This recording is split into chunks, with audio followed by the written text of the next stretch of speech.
Watching News Channel 2's coverage of the 2025 Boilermakerroad Race. Brought to you by Utica National Insurance Group and these fine sponsors.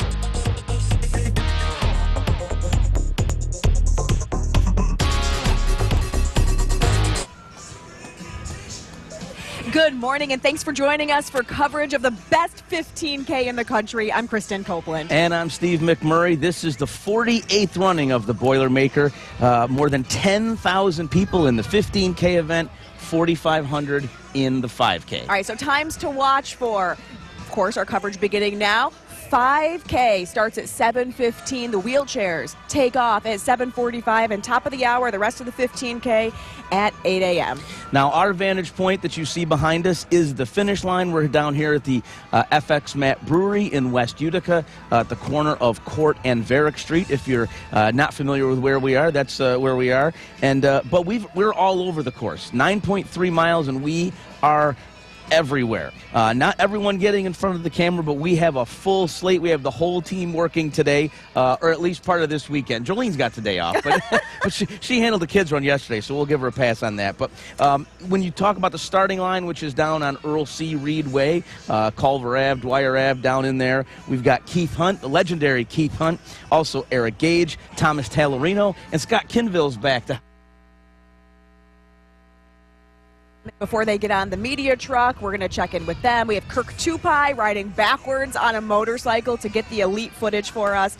It's going to be a great morning. That's right. Now, right around mile marker 1, you'll see in the lower corner of your screen, you see Ben Kinney and Nolan Hyman out there, but Riley Jones is there as well. We're going to hear from him throughout the course of the day. Spencer Davidson, Luke Radel, Tommy Geis, they're at the 5K start on Burstone Road, which is also mile 6 of the 15K. Now, once the runners pass our cameras, though, we're going to play a little leapfrog with these crews, and they're all going to set up in different spots, including the post-race parties. We have full coverage of the 9.3 miles and then some. Now, the big story the whole weekend and the whole week, quite honestly, has been the weather, and we are talking about the humidity this morning. It is 7:02, give or take, and it is already sticky out, and it's going to get warmer and a little stickier, so that's a real concern. Now, there are 34 aid stations on the course. Most races have one water station per mile, not the Boilermaker. They have more than 20 from start to finish, and they are going to be needed today. If you're a runner and you're making your way to the starting line now, and you're listening to us perhaps on our stream or what have you, make sure you hydrate. You should have started 3 or 4 days ago, but we can't stress enough. Hydrate, hydrate, hydrate. And Bill Cardis put on his Facebook post yesterday, he was exactly right. Today is not the day to go for your personal best. You don't want, I mean, everybody wants a PR, but today is not the day to push yourself. I want to give a shout out to all the EMS crews along the course too, because they are going to be busy. More than 10,000 gallons of water are expected to be given out this morning.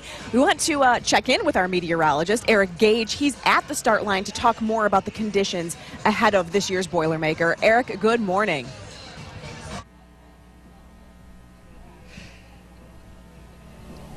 Good morning, guys. We're starting at the Boilermaker start line for the 15K, and the temperature this morning in the low 70s right now, and for right now it is still very warm, very humid. It is expected to get very hot today, one of the warmest Boilermakers in quite a while.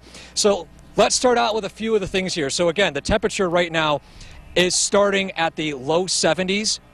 It's the warmest start since 2014. 2014 was the warmest start since the 1980s, to put in perspective on exactly how warm this Boilermaker is going to be.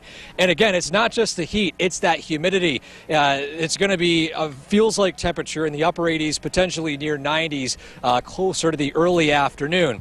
So just some temperature stats here as well. 3 years ago, we actually had one of the coldest starts, temperature 59, which was very cool, but the humidity was so low that we had the ability for records to be set. A lot of runners didn't even stop for water. It was so pleasant out. And actually, Jamal Yamir set the record for 42:06 in 2023. So, again, with a day like today, don't plan on setting any records. Just pace yourself. Stay hydrated. That's the one key here. Humidity will be at tropical levels throughout the morning. And just a repeat as well too, because Boilermaker actually didn't start this early. It started even later on in the morning, several years ago, back even in the 90s. 92 was the record high temperature, of course, later on in the morning as well. But again, the key here this morning: stay cool, stay hydrated. A lot of runners are going to be out and about here in this heat, and I hope things go smoothly. For now, I'll send it back to you guys. All right, Eric, thank you. As we mentioned, the first event of this morning is the Boilermaker 5K presented by Utica National, and that steps off at 7:15. Yeah, 7:15, so get my watch here. 7:05. 7:05, okay, I can't read it.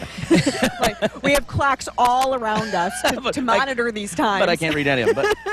But you know what? Who does know what's going on, and that is that's our crew out there. That's Spencer Davidson and Luke Radel. They're back at the 5K. It's funny, we were putting us now. Luke's our political junkie, but when he came back this summer, he's like, "I'm working the Boilermaker, right? I'm like, yep. He turned 21 since then. Okay, so it's a big deal.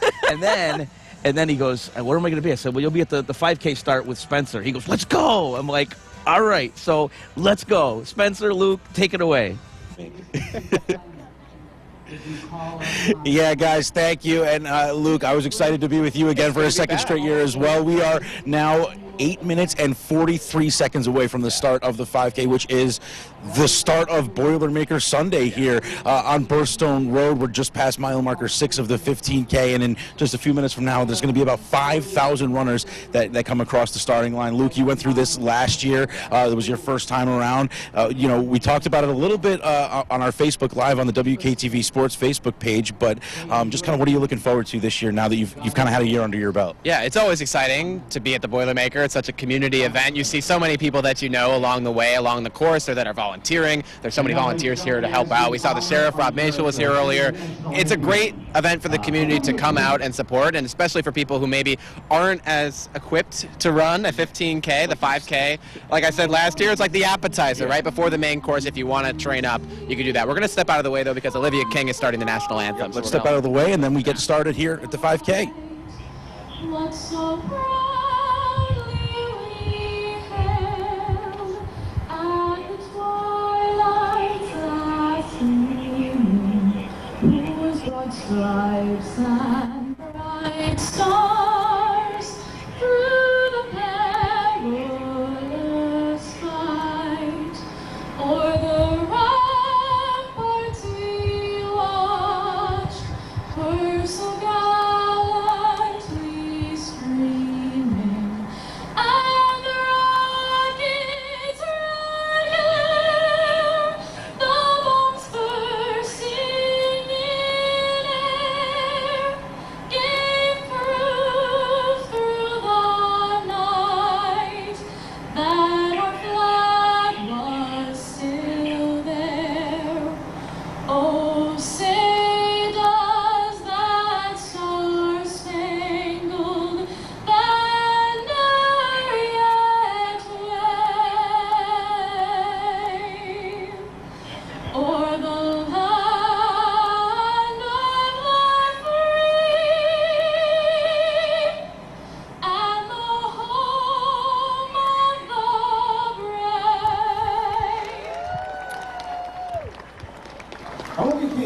All right, again, that was Olivia King singing the national anthem to get us started here on Boilermaker Sunday. We are now 6 minutes and 15 seconds away from the start of the 5K race here on Burstone Road. 5,000 runners. They're going to be making their way across this starting line. And I just want to shout out to the Whitesboro Fire Department, who is on the crane right there with the American flag. Just such a cool scene here. And Olivia King, she crushed it to get us started here with the national anthem. Great job. And you can see, I don't know if Tommy can see it, you can get our runners are organized by what time they expect to have. So starting with that 16 minutes to 21 second time, you do the math on that, that's roughly around a 5 to 7 minute mile, which is pretty impressive. I looked it up. One of my friends, Casey Malloy, who I ran cross country with at our shared alma mater of New Hartford, he won the 2023 5K with a finishing time of 15 minutes and 56 seconds. So we'll see if somebody's able to break that today.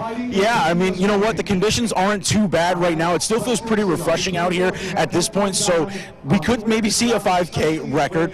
We'll see what happens in the next 45 minutes when the 15K starts, because it will heat up a little bit more, as Eric was telling you just a few minutes ago. I think, though, had I been running this, which I never would, but had I been running this, I would be way in the back. In fact, you wouldn't even be able to see the timing kind of flags there, because I would be so far in the back. My time would be ridiculous. Spencer, I think you'd cry. Thank you. I think you're too kind. But it really is like a party atmosphere here already. Very early in the morning, but it's such a fun environment. We have Big Papa here. He's playing music. He's encouraging the runners, and it just adds to the whole festive experience here early in the morning on the second Sunday. Because of that crane they have going on, you could hear the music from back at the fire station all the way across Murnane Field. So there'll be people hearing it all along the Boilermaker course is the idea. So. Yeah, and you know what? He's already had some awesome song choices this morning. Who's gotten us going? We've been bopping along the whole time. So I can imagine that it helps the runners. I mean, many of them obviously are in the zone. They have their own headphones in or whatever. But you know what? For anybody who's spectating and for anybody who might not be listening to music, they run through here, and it's a really, really fun atmosphere. So wake us up in the morning. You know, this is not our usual wake up time for Spencer and I. We're normally night sides. Yeah, so this is different. I always say the Boilermaker Sunday is the one day of the year where I wake up when I normally go to bed. So this is, but you know what? It is so worth it. 4 a.m. Yeah, 4 a.m. Yeah, I'm waking up before the sun rises. Usually I go to bed after the sun rises. Exactly. So yeah,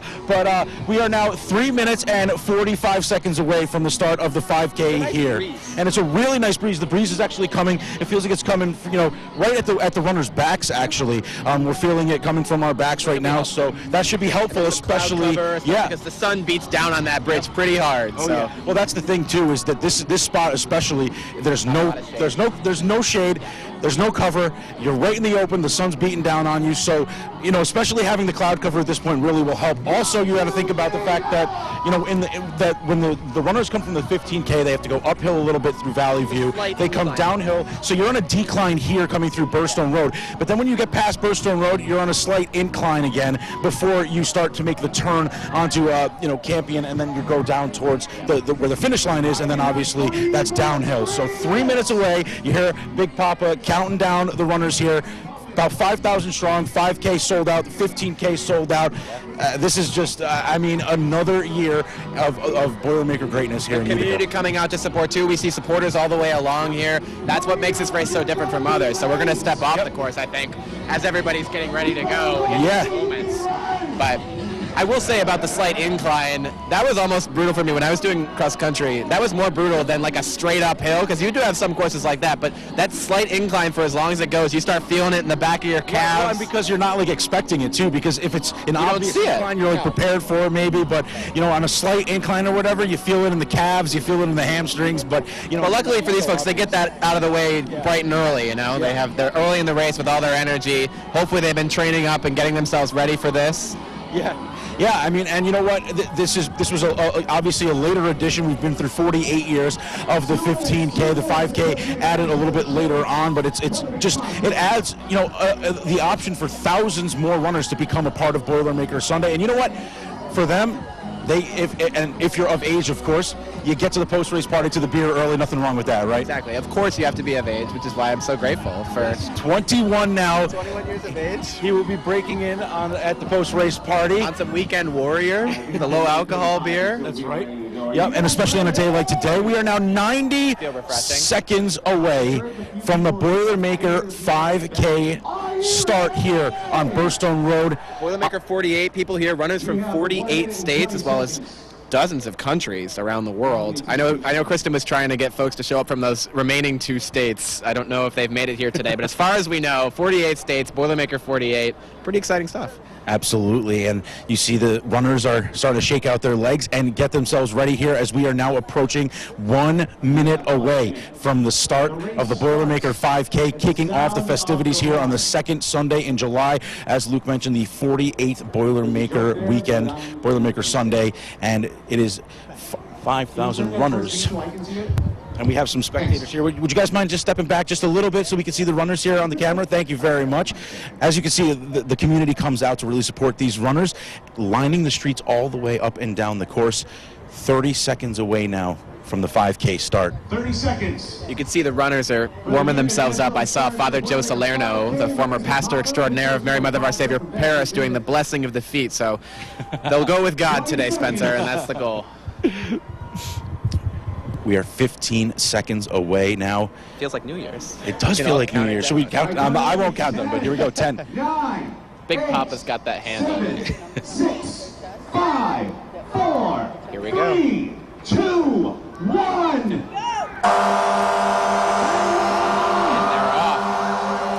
And we are off and running here on Boilermaker Sunday. The 5K start here on Burstone Road, the first of 5,000 runners crossing the starting line here for a brief 3-mile race to the finish line on Court Street to kick things off.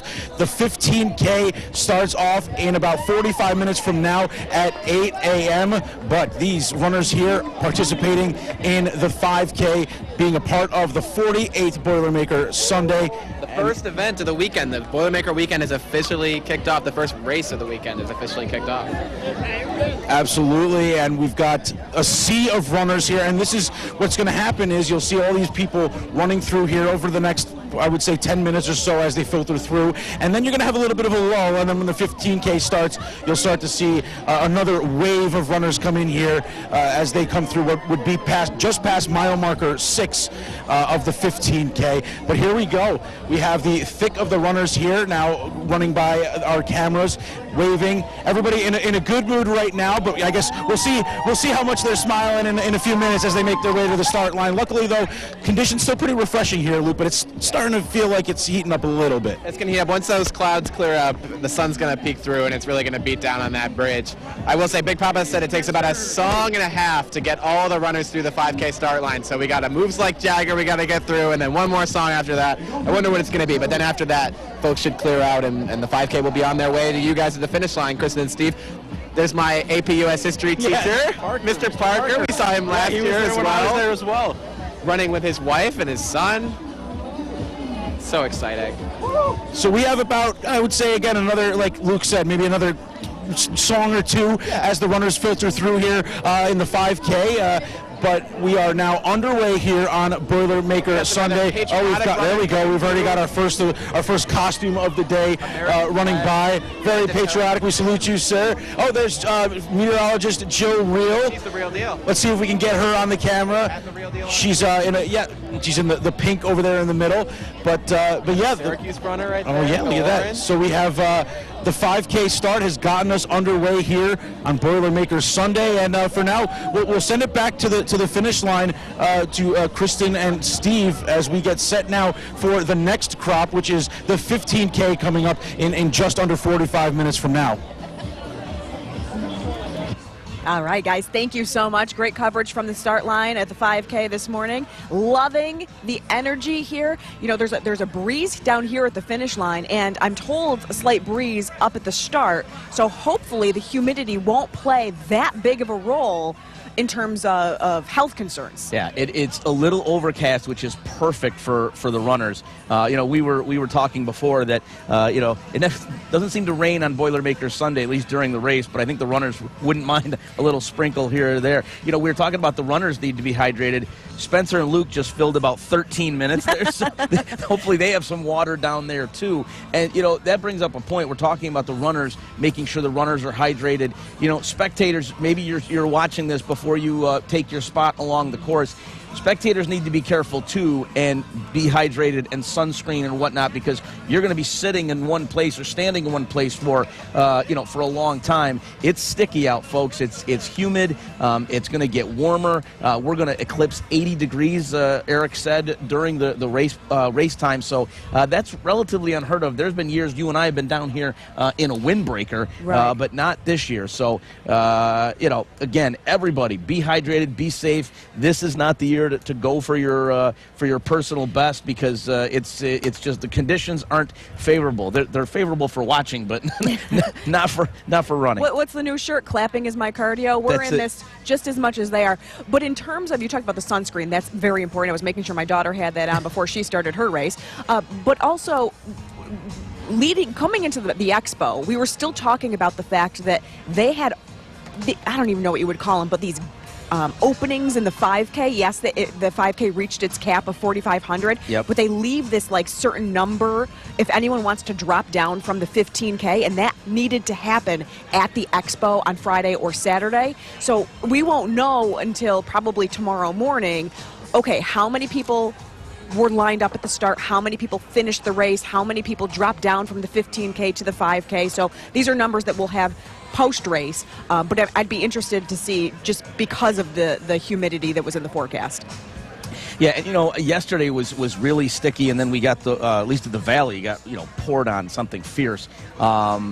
Looks like it may do that again later today, hopefully post 11 o'clock, post noon, because the post-race party goes until noon. Yeah, it's we're off and running. As Spencer said so eloquently, Boilermaker Race Day is here, and it's off and running. And, the 5K is on its way, and now the eyes focus on the wheelchair at 7:45, but also the big race, the main 15K, which starts at 8 o'clock.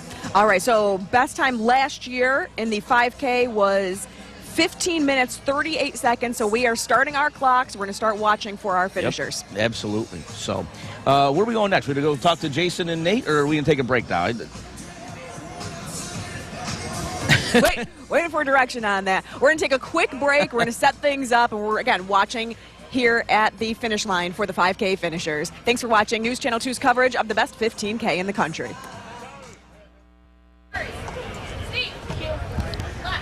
All right, well, good morning, and thank you for joining us for Boilermaker 2025. We are live here at the finish line. We are waiting for the 5K to come across, but we still have other events that we have to set up and get you ready for. That's right. 7:45 is the wheelchair race. We're about 22 minutes away from that, but the big 15K is at 8 o'clock straight up. And let's talk about the favorites for that. And two of our favorites are back this year, Jason Paulus and Nate Getman, and they join us from the starting line over on Culver Ave as we speak. Gentlemen, good morning.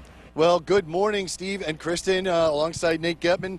We are excited because we have returning champions, we have pro money on the line, and we have one of the best elite fields we've seen in a long time. Yeah, leading that is John Career, who, and we talked to Boilermaker officials, there are no changes, no significant changes to the elite pack, so our early week predictions pretty much stay the same. Yeah, let's take a look at the men's field. John Career, head and shoulders above the rest, ranked third in the world right now. Yeah, I think that will be the runaway race today. The women's side gets a little tighter, I think. All right, well, let's talk about the women because we have returning champion Grace Nawawuna back, and she's likely the favorite, but it's still kind of anybody's race there. Yeah, if you remember last year, the top three were separated by just seconds. It was a very tight race, and the personnel is there again today to have another close women's race. All right, let's talk about the local runners if we can. First up, Sam Morris. I think he won Masters last year, didn't he? He did. Took home $2,000. Running well. He's consistently in that 47 low range, which is amazing. Along with Jordan Hoffman and Jack Gibson on the locals to watch for. On the women, kind of an upstart, Leanne Zaleski. Surprise name in your list. Yeah, she surprised me last year. Ran close to an hour. She would like to go under an hour. I'm not sure how many personal records and course or event records will be broken today, but she's certainly capable of doing that on an ideal day. And we look also for Kate Manna from Whitesboro, who had a great first year at Utica University, and Cora Hinsdale, an amazing skier. I want to talk also about the wheelchair division because they're going to go off in about 20 minutes from now. Josh Cassidy is back, looking for, I believe, his fourth Boilermaker win back-to-back. He won last year. Also, Hoda El-Sharbaghi is back. Is back. So they could repeat. It would be amazing to see the men's and women's open repeat along with the men's and women's wheelchair division, and you've got some information about that. Yeah, if that happens, that'll be the first time and the only time since 2004. Actually, 2004 was the only time in the Boilermaker history that happened, where they repeated from 2003 and then won again in 2004. So that'd be history in the making. Let's also talk about something that's history. If anyone in the top men's and women's that you listed wins, if they both win, men and women, that's a lot of money from the PRRO. Yeah, they will split the $20,000, and one of those eligible runners is probably going to win on both the men's side and the women's side. It's not likely that someone who is not eligible is going to win, so they will split that $20,000. So if Newawuna and Career win, that's a big win. That's a career win for both of them. Yes, absolutely. And we will watch as the race unfolds and see if anybody else can upset today. Well, let's talk real quick about the breeze that we're getting here this morning. Actually nice, feels good. A little deceiving today because right now it feels comfortable, but I don't think that's how they're going to feel on the course. Not going to see it. I mean, the course record is what, 42.06? Yeah, and that was set on kind of an ideal day and a slightly different elevation when they dropped down there on that detour. But certainly John Career is one of the best runners to ever run here, so he could break that record. It came very close last year, but these conditions will impact the elites as much, not maybe as much as the local runners and kind of leisure runners, but humidity impacts everybody. Yeah, and let me correct myself. It's not a course record anymore. It's called an event record. Yeah, because the course changes occasionally, they call that the event record. Construction and all that kind of stuff. All right, we got to get ready, get on the truck. We're going to send it back down to Kristen and Steve, who are anxiously awaiting the winner of the 5K road race. I know they are, and we're waiting for the wheelchairs to get ready. It's going to be a fun day. Hot one, though. Make sure you hydrate. We'll send it back to you. All right, Jason, Nate, thank you so much. You know, a lot to watch for. I'm loving the locals. Nate gets really into following their careers. Sure. And, you know, we put so much into the elites that are all over the country, but we have people right in our own backyard that were, you know, Boilermaker is their home turf. That's right. That's right. And they are fantastic, and they're going to be up with the elite, with the world's elite, pretty much the whole way.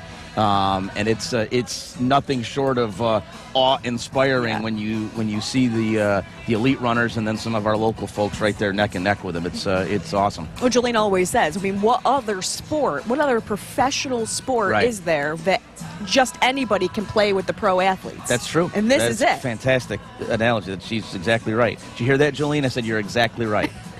Mark that down. Well, there's a first time for everything. 7:28, Jolene. We are watching lots of clocks right now. Best time in the 5K that was set in 2016. Luke had mentioned Kellen McKenna, 15 minutes and 18 seconds. That was the record for the 5K. Last year's time was 15 minutes 38 seconds. So right around 7:30 is when we're really going to start paying attention to this finish line. I don't know. Is weather going to play a role? It is humid, but there is a breeze, and and I think 5K, by definition, is a third of the distance of the big race. And I think, as Nate was alluding to, it's the stamina in the big race that is most affected by the weather conditions. I don't know if that'll play a role in the 5K just because it's such a shorter distance, but did anyone from the 15K drop down? Drop down, yeah. That's also a factor. As you mentioned, they keep those. Approaching the finish line here. All right. Just under 15 minutes from the official. We're told there's an approach. The approach that somebody's coming down. We see some vehicles coming around the bend here.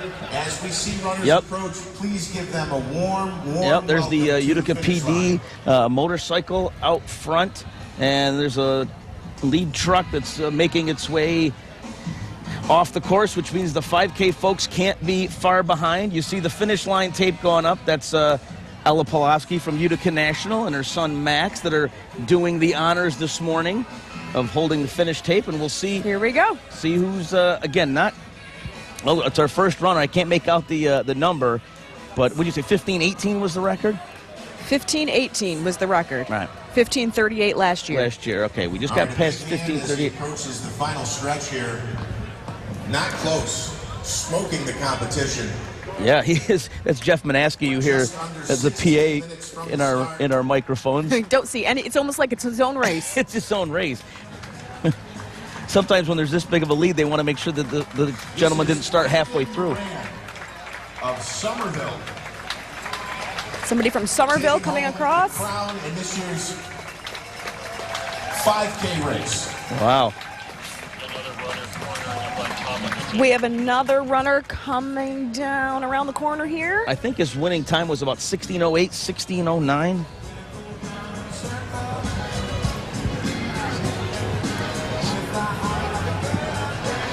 Wow, and again, I mean, the big gaps here in the 5K finish. We'll try and get a name on that, the winner and the second place finisher. Again, the 5K is, we'll have the... I see some other sneakers just behind. but look at the crowds. When you're taking our shots here, look Yep. at these crowds. These are Boilermaker crowds. That's right. Homer, New York. Gentlemen Coming from in second here in the Homer, 5K race with an a little south of excellent time, Syracuse. Just under 17 minutes. And Spencer made a great point. And I don't know how they're feeling, but you know, the post-race party, they're going to be the first ones there. So they'll try that weekend warrior earlier than everybody else. I noticed a lot of the Boilermaker logos painted on the roadways this year. Yeah, They look real sharp. yeah, no doubt. Right down here on Barrack Street as well. Well, in fact, they were painted late this week because we came down for the sponsor celebration and the FX Mat. The brewery had the pregame party, for lack of a better term. They had all those logos coned off, so I think they were painted. They were painted fresh. They were painted fresh. They wanted to be as sharp as they could for race day. And I see a few more people starting to come in on that 5K, and we'll get the results for you momentarily. The folks at Leon Timing are handling that for us. We'll get that along for you as soon as we can. But you know, these folks look in pretty good shape. No record today, which we weren't expecting. I think I gave the opposite of a pep talk this morning to my daughter. I'm like, do not push yourself. Right. This is not worth it. I said, listen, we should mention, in case you didn't hear that, Summer Rose running the 5K Yes. today, and it's her birthday. Today is her 12th birthday. 12th birthday. So 12 years ago, first female runner coming in, I think is what they said. Yep. Yes, here we go. We get the tape ready. All right. Yeah, 12 years ago today, you left me hanging because you were busy. I set everything up for you. You Your did. scripts were ready to go. Oh, yeah. Another team with a great time. Oh, isn't that- Christopher Carbone from Barneveld. Excellent run. All right, Let's Barneveld also runner. welcome from Amsterdam. My neighbor's coming across now, Eric White. Okay. Eric White. 18:55 for him. He usually does the 15K. Of Belmont, North Carolina. Oh, we got a North Carolina winner from the female side. Juliet Our first Hall. female across the finish line, the winner of the women's 5K race. Let's also welcome TJ Swinson, Jack Reel out of New Hartford, Antonio Breidenbecker of Utica, Daniel Gowans from Mexico, New York, and another Utican, Ian Grove. Now he's kicking the last We also saw coming across few there, meters there, 12-year-old a few Joseph yards. Ross, running out of New Hartford. From Oriskany, Brody Anderson. Brody Anderson of Oriskany. Now start hearing some local names coming again. I heard some folks Barneveld, and so we're gonna hear that more frequently as the 5K starts up, or the finishes up, I should say. From Albany, Gabriel Breyer.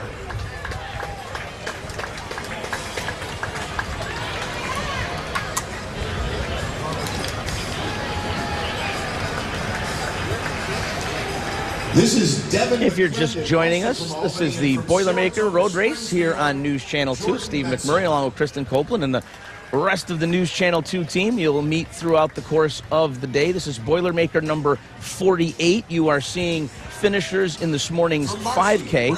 That started at 7:15 this morning. We're going to continue to watch the clock, though. We have our wheelchairs starting at 7:45, and the rest of the 15K crew stepping off at the top of the hour. Josh Brown out of Manlius. And we're being told that Somerville is near Irondequoit, which is a Rochester suburb. So A pair of Utica runners that's where the winner is from. So again, that shows you this race. I mean, we mentioned, heard Luke mention it, but 48 states are represented. Folks in South Dakota and Arkansas, you're asleep at the wheel. We need you to step up next year, and so we can get all 50 states. But this is a regional a regional gem. When I was coming in this morning, I drove up. I went to the station first, and I came up North Genesee Street, and you saw all the hotels' parking lots packed. You played the license plate game? I did not. I didn't have time. But even just around New York State, it's awesome how many people come in for this. I was out to dinner last night. There was a whole table full of people, Glens Falls area. One gentleman said that his first race, though, he was living in Colorado at the time, and said, I'm going to try this. Right. Yeah, I've had college friends come back up to run it, and my friend from D.C. came and run it a couple times. It has that appeal. It is worldwide, and it's right on our streets in downtown Utica. Hey, we're going to take a quick break, and when we come back, we're going to have more of the Boilermaker Road Race here on News Channel 2, including the wheelchair start. You're not going to want to miss that. It's coming up in about 8 minutes, but we're going to take a quick break, and we'll be right back when our coverage continues after this. Stay with us.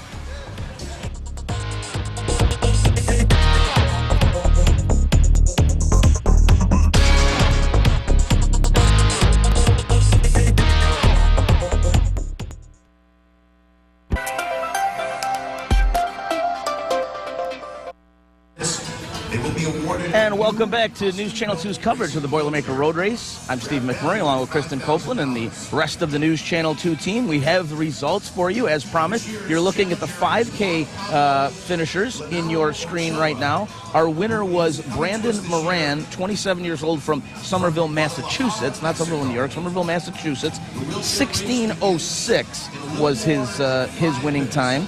And the top local male was 17-year-old Sawyer Sweet from Utica.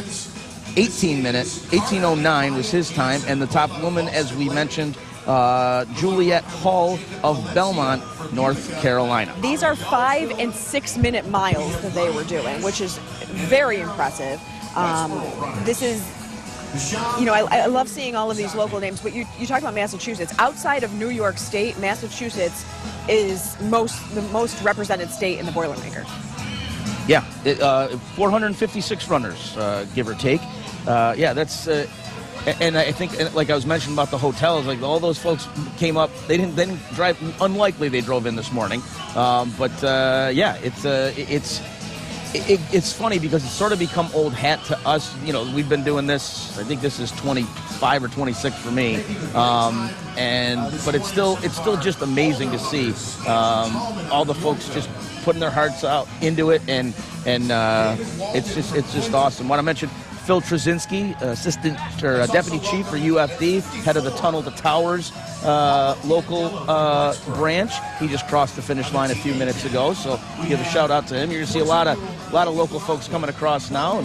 I mean, yes, we saw some impressive finishing times in the winners, but when you look at the clock right now, that is an awesome finishing time for a 5K. 25 minutes. Yeah, that's awesome.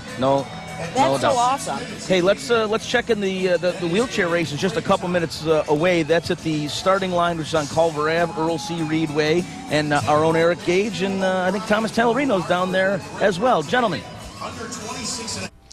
Good morning. Yeah, we're back here at the start line. The wheelchair racers are lining up, and the latest numbers right now, we were at 36. Down to 35, one scratch. So down to 35 wheelchair racers now. And just some quick facts here. Always talk about the wheelchair start here. So this has been going on since around 1980.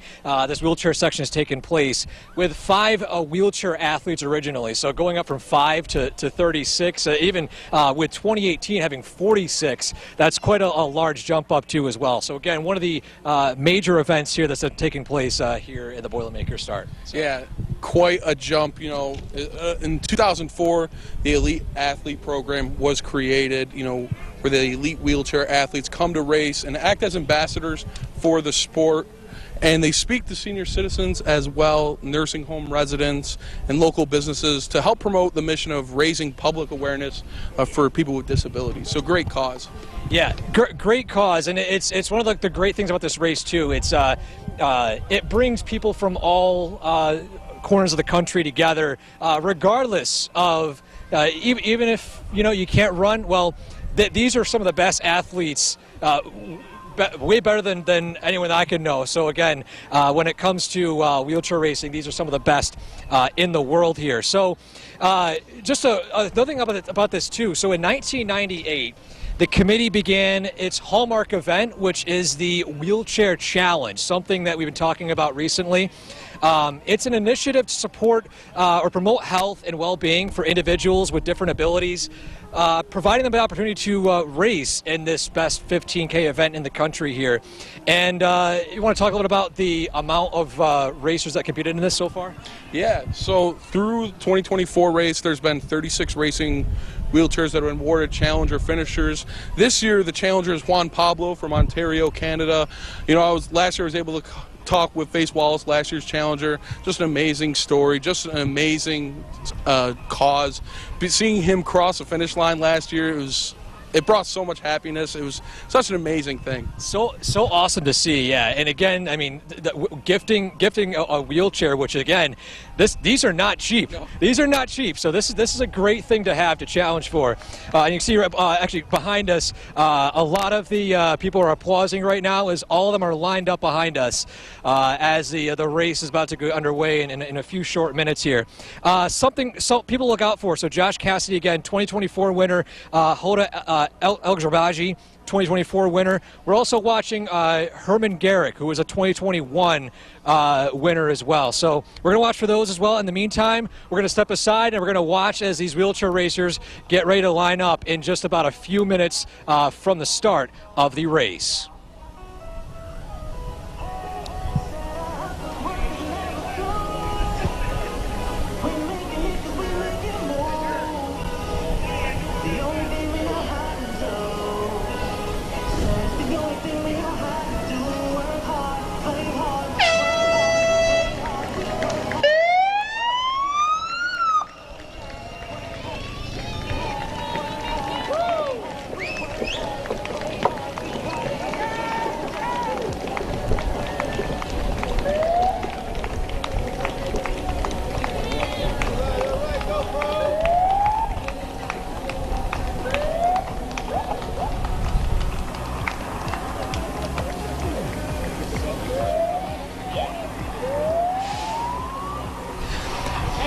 And you saw wheelchair racers is going by right now, and they are speeding quickly. Amazing sight to see right there as well. So just going over a couple of the records here too as well. The record for the men's wheelchair race, Daniel Romanchuk from Illinois, set back in 2022, a recent year of 31:33. So we've had a recent event record here, and on top of that, the women's wheelchair racers, Amanda McGorry, which was at 37:40, 2017, which was the the winner here as well. So.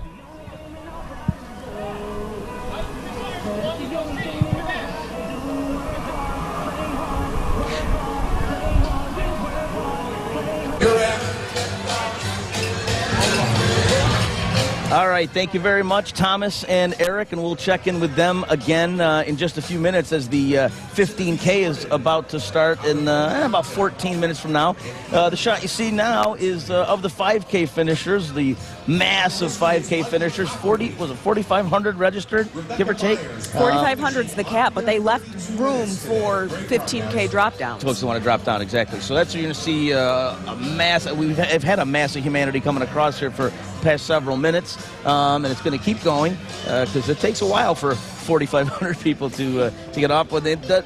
Even just starting the race earlier is incentive. No doubt. To drop down on a day like today. Absolutely. So we got to look at the numbers. We got to see what happens with that. Sure. When you were looking at the wheelchairs, that you can't help but notice that you start this race on an incline. Yeah. And that's what the Boilermaker is known for. It's rolling hills. Sure. I mean, it is amazing. I don't know what Earl Reed was thinking, but I mean that he made sure every hill in Utica was hit through the Boilermaker course, so that's pretty cool. My brother, he lives in Fort Myers now, and he's saying, he's used to the heat and the humidity. He trains in this, he runs in this, but he runs flat all the time. He's not used to hills at all when he goes to run until he comes to the Boilermaker, and He said he hasn't run a hill since the Boilermaker last year. Well, and it's funny, because when they build golf courses, they want a little bit of everything. Long fairways, short fairways, fast greens, slower greens, whatever. Road courses for running, it's the same thing, and this has it all, right? This has the straightaways, it has the steep hills going up, and then some steep hills coming down, and a little bit of everything in between. So it's a challenging course. It's a daunting course, but it's a rewarding course.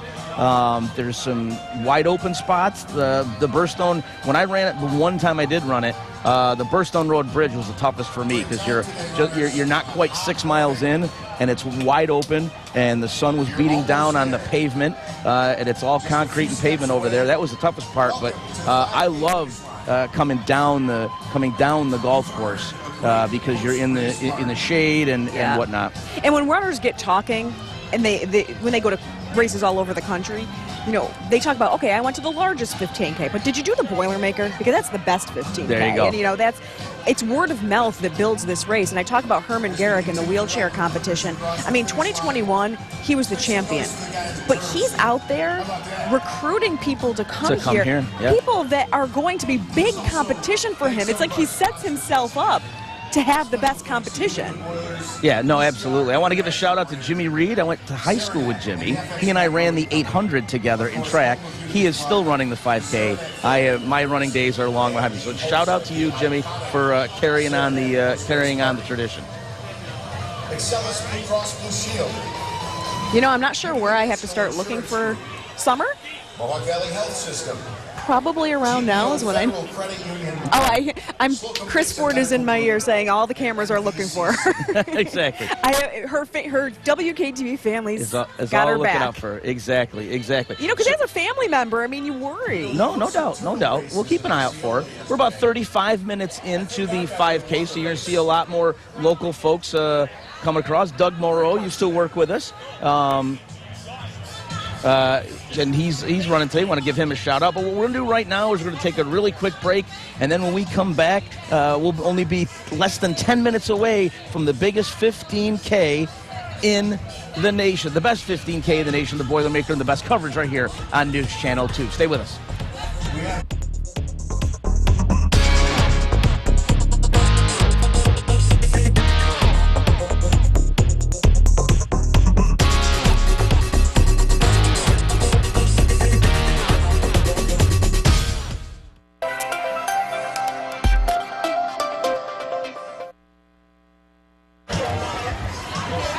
And welcome back to News Channel 2's coverage of the Boilermakerroad Race.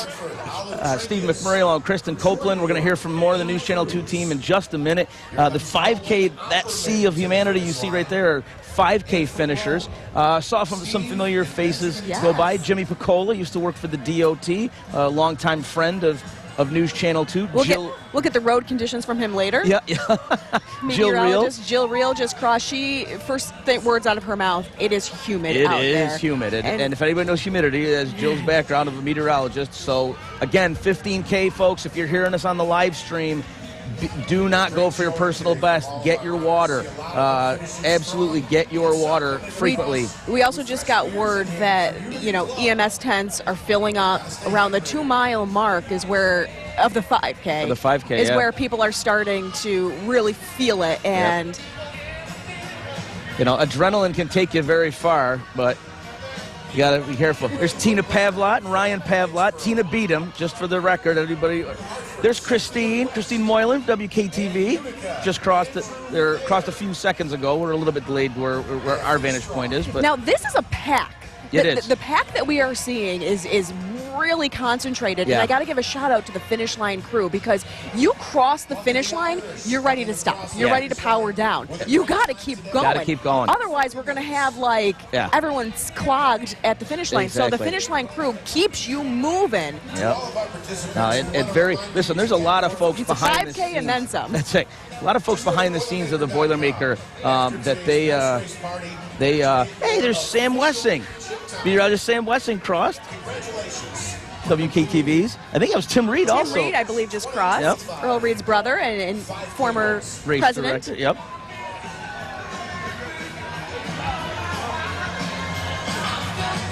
You got Elton John playing in the background. I'm still standing.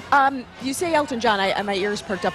Julia Roberts crossed just a short time ago. We heard that Julia Roberts. I didn't know she was coming to town. I had no My idea. phone didn't ring. There must be Utica's Julia Roberts.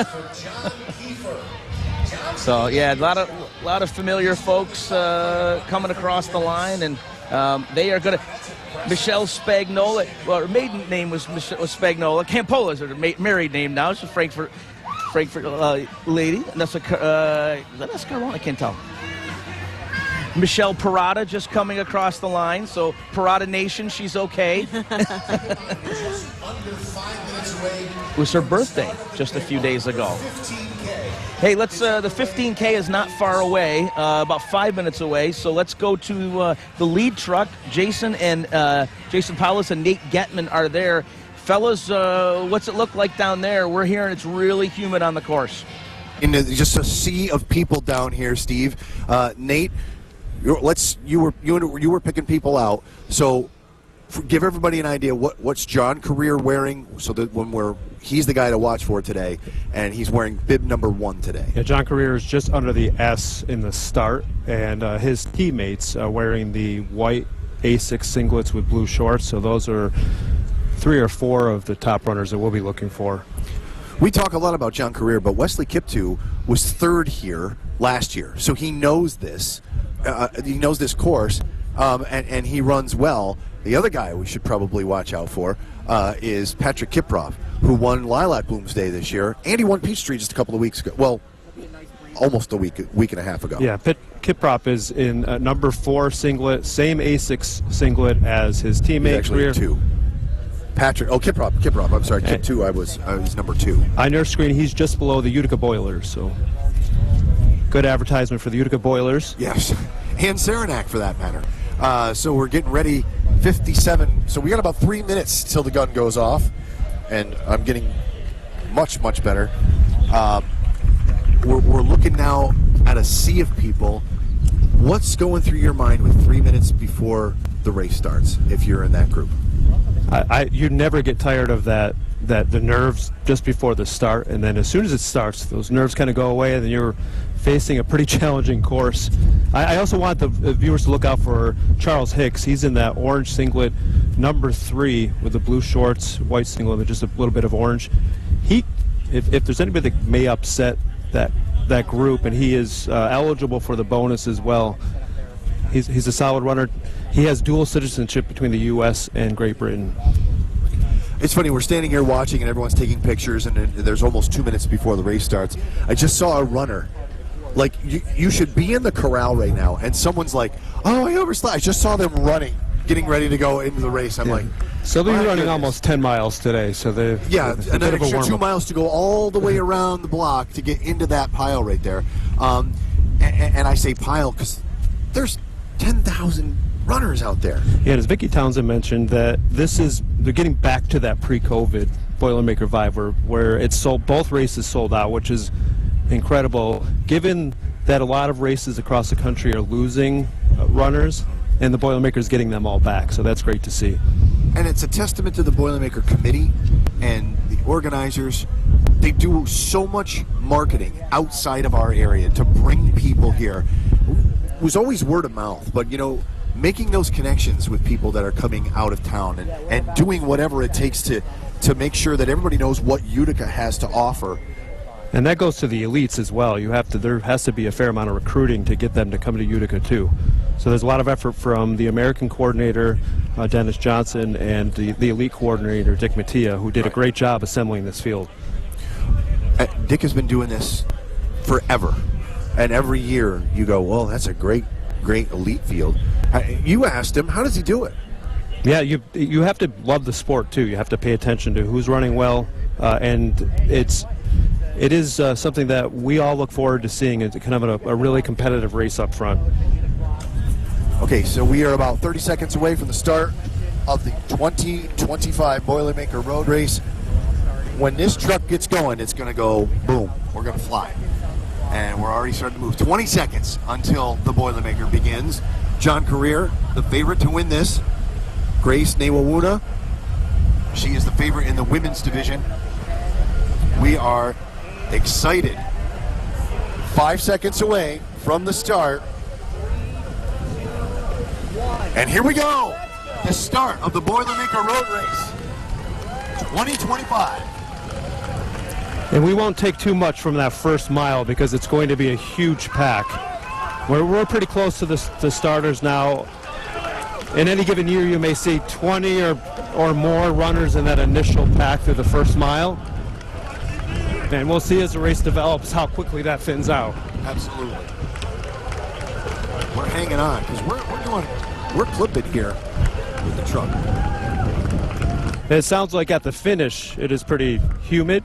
Yep. Right here we have a nice breeze, so the first probably third of this race will be uncomfortable, but a little more pleasant than probably the second third, and then the last third of that race will be.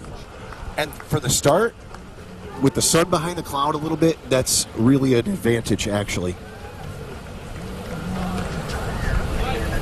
Okay. John Career taking it out front. Just off to his shoulder in the orange is Wesley Kiptu, who you mentioned at the start.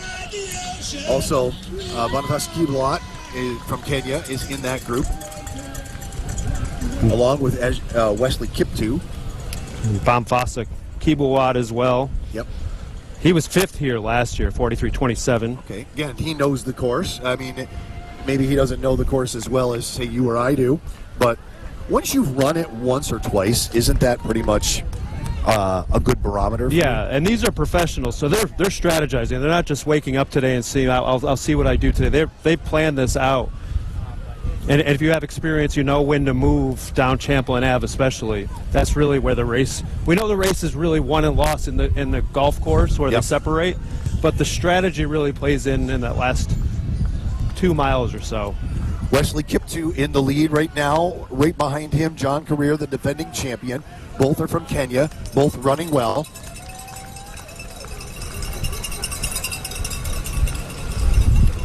Oh, no, I'm sorry. Is that number 7? That's Kiblot, who's taking the lead early. Yep.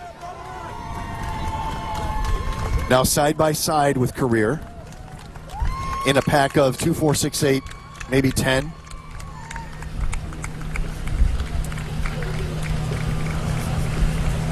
The sun now breaking through the clouds, and it's going to get warm.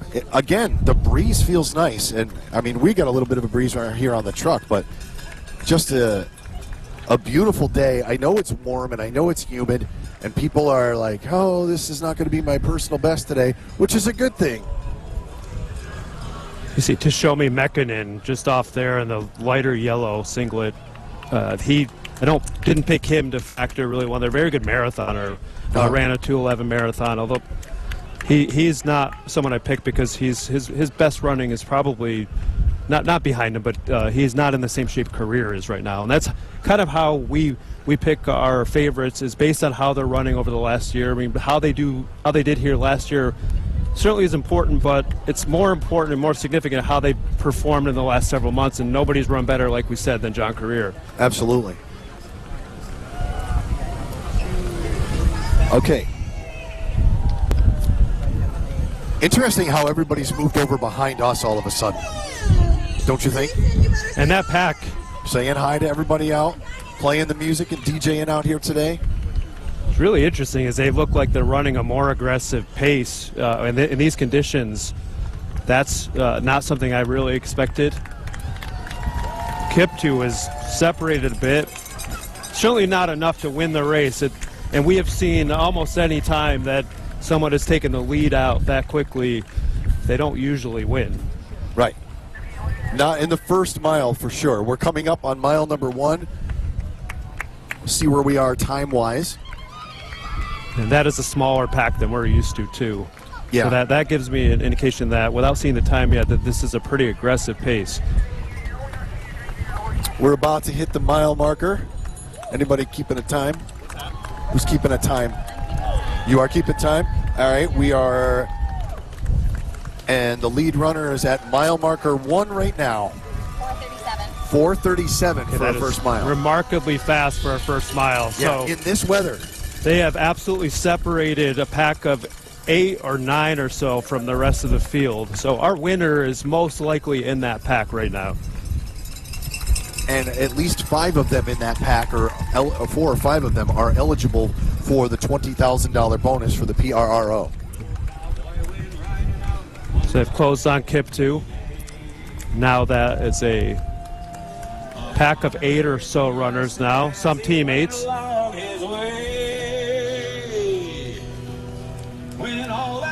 And Charles Hicks is hanging in there. He ran at Stanford, had an amazing career at Stanford. 2022 cross-country national champion while at Stanford.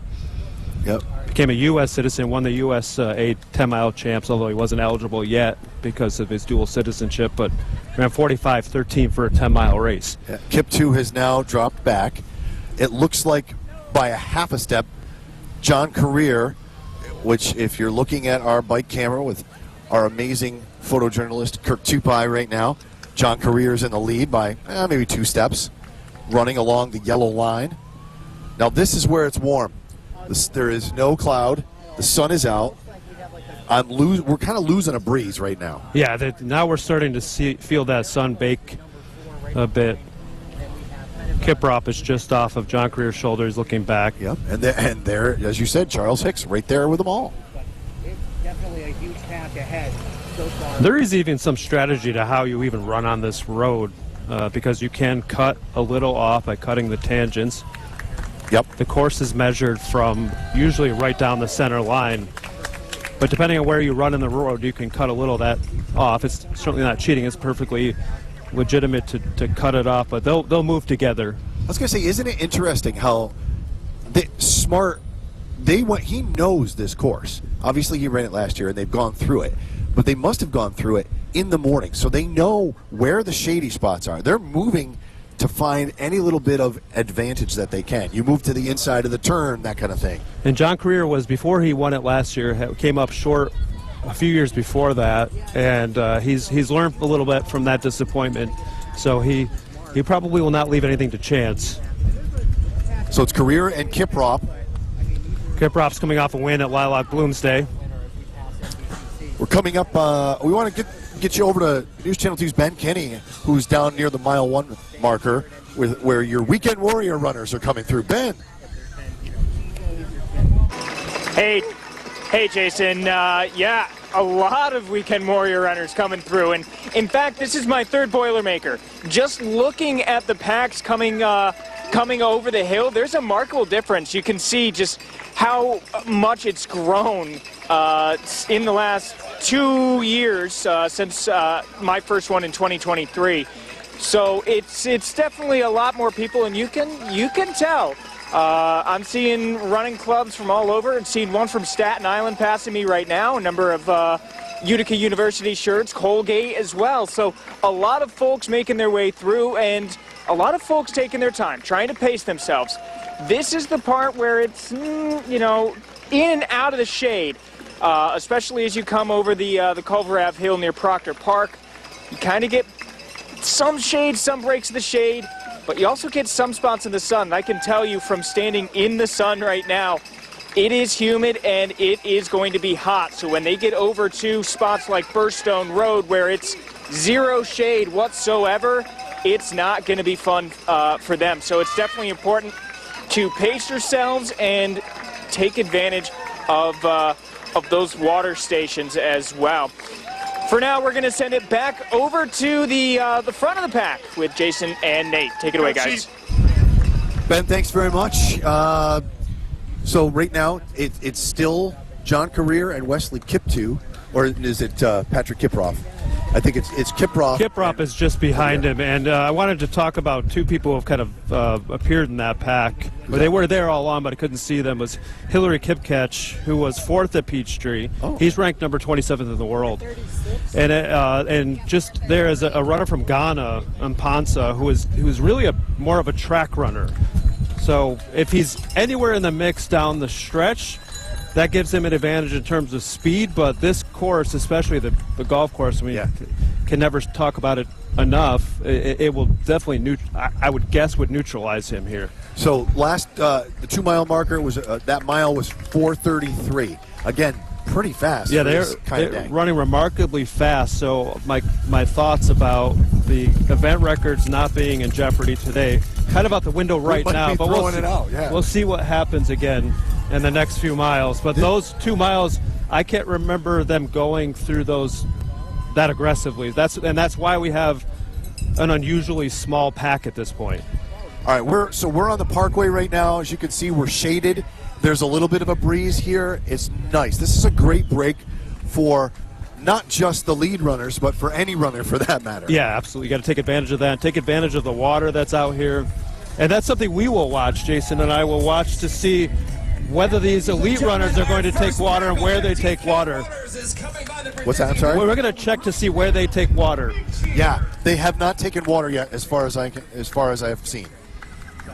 That is now a 7-person pack. Yep. And we're kind of all bunched together right now. Slowing down a little bit here as we come up the Parkway. Spots of sun coming through. Takes a lot of work to lead a race too. That's kind of a selfless act to jump ahead. Absolutely. And if you're just tuning in, you're watching News Channel 2's coverage of the 2025 Boilermaker Race, award-winning coverage. I'm Jason Paulus alongside Nate Getman. We're on the media truck. This is the lead pack. We are about 2.25 miles in, maybe almost 2.5 miles into the race. And the lead pack is 2, 4, 6, 7 individuals. John Career, Wesley Kiptoo in there, along with Charles Hicks.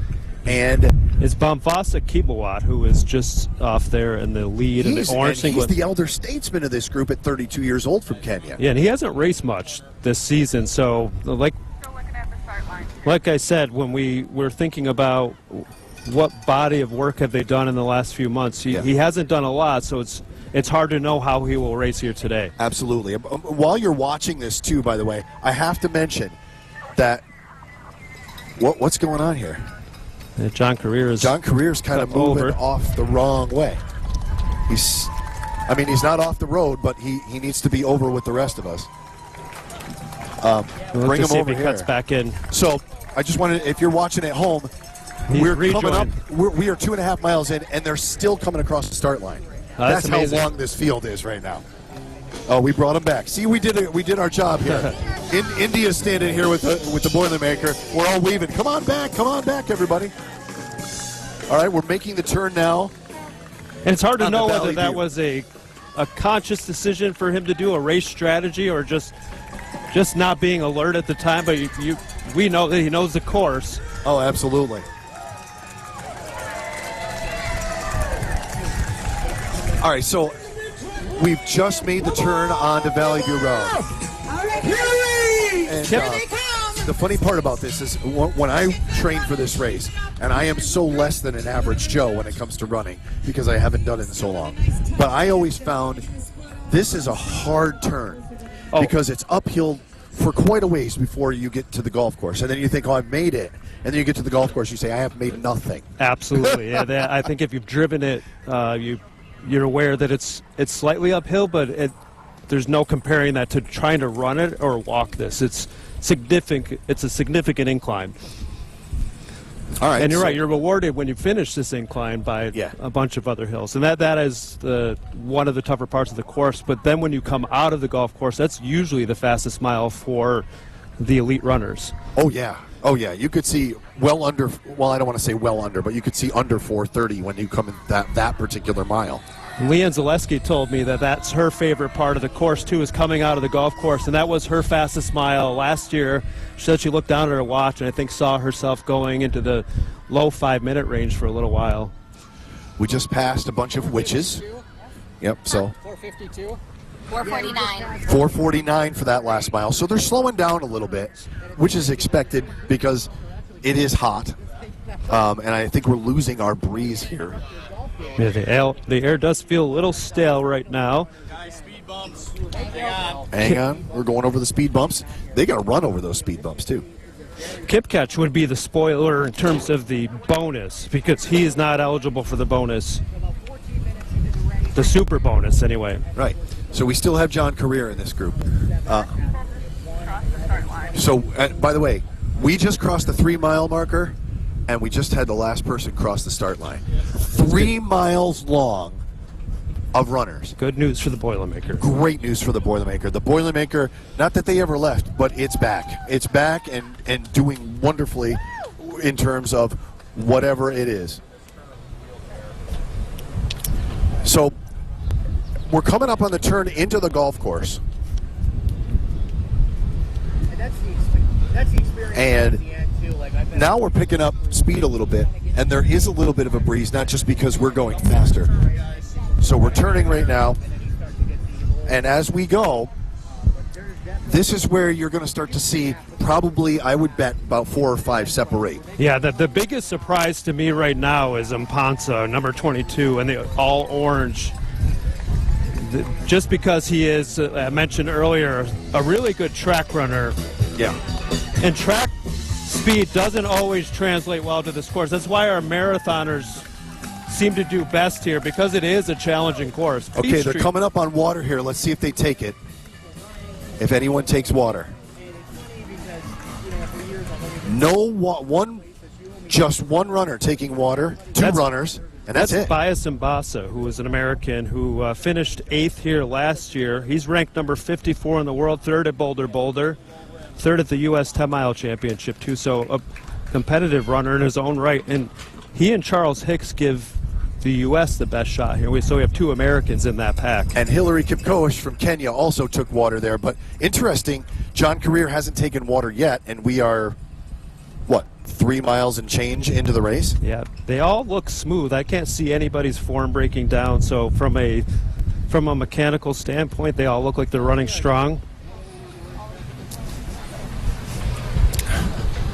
As we make our way up the golf course here, I know it's a hot and it's a warm, humid day, but it's a beautiful day. The sun is out. Utica, a lot to be proud of today as we welcome in international runners and runners from all over the United States. 48 states represented here, and a number of countries, obviously. It's an excited time. The music everywhere you go. Music everywhere you go. I mean, as a runner, how much does this inspire you, even as an international runner, to just know that people are out there cheering you on like this? That was great. I know when I ran, I always loved the crowd support, and then I always liked the bagpipes towards the finish. And it is an international field, but it's such a great local field too. And anybody who runs locally, as soon as you let them know you're a runner, they always ask, "What is your best Boilermaker time?" No doubt. Right now, John Career in the lead, as somewhat expected right now. The pack is getting less as a pack and more single line as they make their way up the golf course. All right, we're going to go to Kristen and Steve right now at the finish line. All right, thank you, Jason and Nate. We're going to check in back with you very, very shortly, but we are coming upon 33 minutes and change, which means we're about a minute, maybe, away from the wheelchair finish. The wheelchair finish tape is up, which means they are not far behind. It's a very exciting time of the day. Again, if you've never seen the wheelchair race in person, you need to put that on your bucket list. It is amazing. You hear folks talk about the elite runners and how they glide through the course. Well, it's the wheelchair racers. Remember, they're doing it with their arms, the same distance, 15K. And these are world-class racers. And we have one of them, our hometown Herman Garrick, who competes all over the country and the globe. And it's just amazing. So 34 minutes in for the wheelchair finish, 34:10 right now, and we're waiting to see the lead car, as it were, the police escort, come into our vantage point. But yeah, it's just amazing. You'll hear the crowd start to roar when they here we go. When they go. Yep, you can hear Phil Stewart in our audio. He's our PA announcer right now, and he just said the wheelchair races are coming, which means you're going to see him momentarily. Here he comes. All right, let's make some noise. Get that cowbell going. Here we go. This is our first Wheelchair competitor across the line. Yes, Miguel Rivera from San Diego. Miguel from San Diego. So we're going to send Kristen down to talk with Miguel.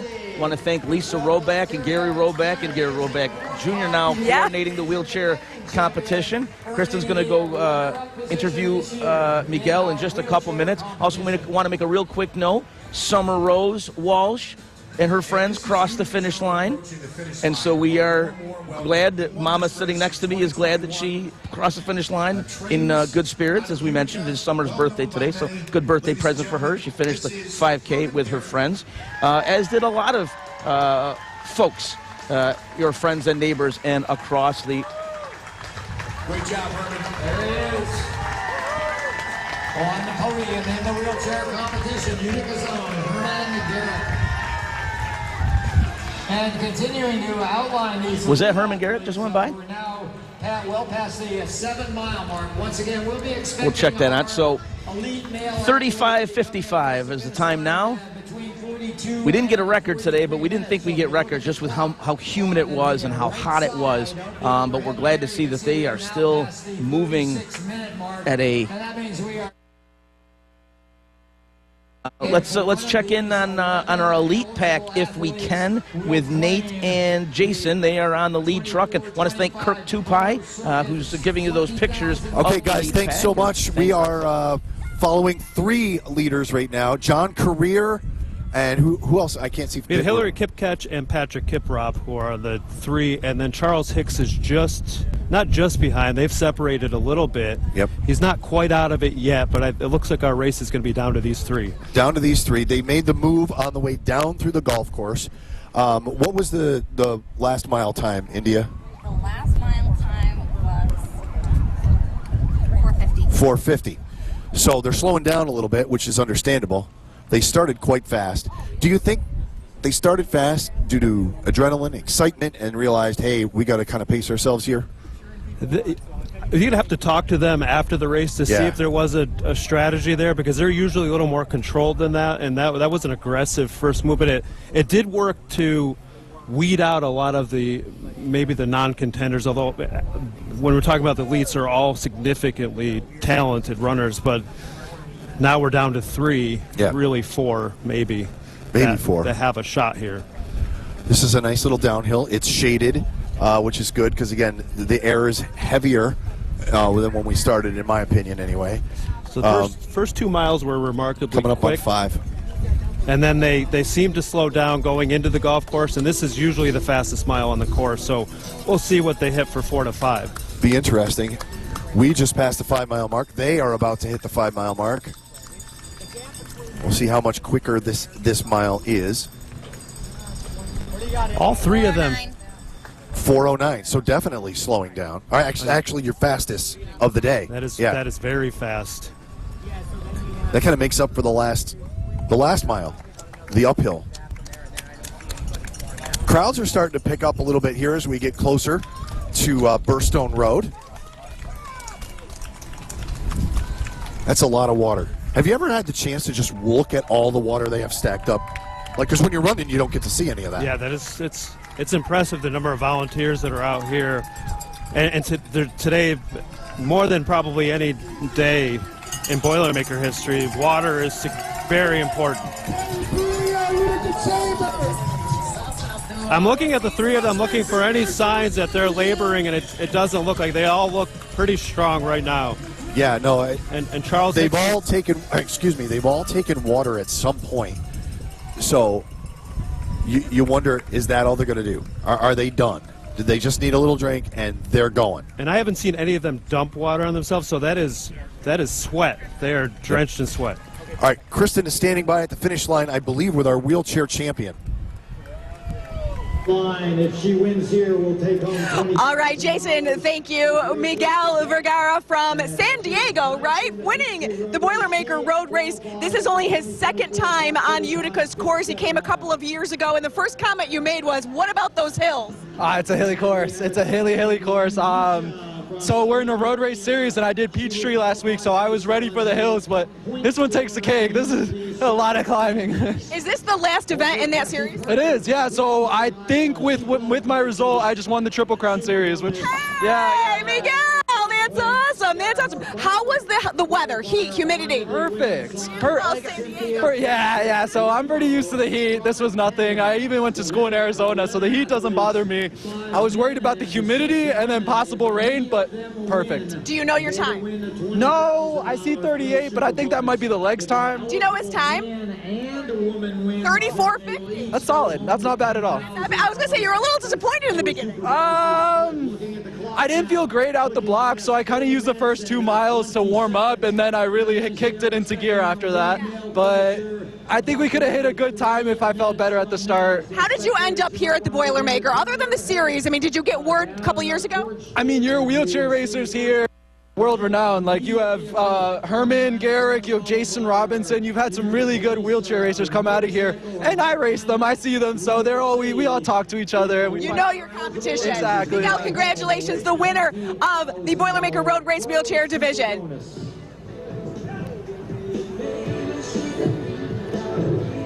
The turn onto Shepard, and it's down to a 2-man race. I want to use this to talk about, too, if any of my runners are watching this at any point, their mechanics are perfect. That's how you run. Yeah. And they look very smooth. I see careers looking back. It's Hillary Kipketch and John Career. Now it's down to two. 1-2, yeah. Kipketch in the lead, Career 1 pace behind him as we turn on to sunset. Kiprop is not out of it yet, but as we've seen in past, if you do not stay with them, by the time we get down to Champlain Ave, the race is over. We are about to make the turn onto Burstone Road, which I always thought was, for me, was the hardest, because there's no relief. It's right. Straight uphill until you get to St. Luke's. Absolutely, they're going to be baking in that. Career just took the lead again, and now it's side by side. These guys are teammates. They know each other very well. They're teammates. Are they? They are teammates with ASICS. They're both sponsored Yes. by ASICS. Career is the only one who's eligible for the super bonus. Kipketch would be the spoiler there and take that. He wouldn't get any bonus money, but he would win the prize money here. So that means, all right, we want to go one more time to Ben Kinney, who's wrapping up towards the 1 mile marker. Ben. Yeah, Jason, thank you very much. The final few runners just coming over the hill, the tail of the field. I've got News Channel 2's Riley Jones with me. Riley, you were just amazed at how many runners there were as we were watching them run by, right? I was just going to say, Ben, looking down the street both ways, there was a solid 10-15 minutes of just constant people, just heads bouncing up and down as they're just making their way down the street. Yeah, absolutely insane. Just to see if people, we've seen all our go the distance runners, Jason, you'll be happy to know, are doing quite well, going quite strong. They were still running as they came by us here. One thing I've noticed though, and Riley, I think you'd agree with me with this, it's starting to get a little humid. We're starting to feel that temperature tick up a little bit. It is warming up a little bit. I just want to remind everyone that there are water stations all over the place. So obviously, if you're running right now, you're not going to be able to hear this, but I want to remind everyone to stay hydrated today. All right, that's going to do it for us for mile 1. We're going to be moving to another location where we'll be talking to you shortly, I believe mile 9. But until then, we're going to send it back to the front of the pack. Jason, Nate, back to you guys. All right, thanks very much, Ben. We just went through the 5K start up here on Burstone Road, and the lap time was 4:23 for that last mile. They're still cruising. Yeah, they are definitely cruising, and now it's down to a 2-person race. And Hillary Kipketch could be doing the women's field a favor, because if he wins, the women's winner would not have, as long as she is eligible, would not have to split that $20,000 super bonus. And yeah, that's right. And if it's Grace Nawawuna, who won here last year, wow, that's a big payday. $20,000 plus the Boilermaker for winning the Boilermaker. She's taking us out for beers afterwards. I see John Career did look back, so I think they're both probably determining whether this is down to those two. And realistic it is at this point. I don't think Kiprop can close that kind of distance. Looks like Charles Hicks has faded back a little bit. Ran a very strong first half. Yeah. Well, and again, you'll see we're coming up to Utica University now, getting ready to make the turn onto Champlain, and then we go uphill again till we make the big run downhill in Champlain, and that's where I think you'll see Career really turn it on. And right now, he's starting to separate. He doesn't even look like he's winded. My goodness. It still effortless, and this takes a lot of work, a lot of training to make this look that effortless. Coming up, bit of an incline now. Yep. And then downhill from here. Well, it looks like this is, at this point, unless something unbelievable happens, this could be Career's move right here. That seems like how he would run. I mean, last year he kind of tucked back a little more and waited. I think he's decided not to give Hillary Kipketch a chance here.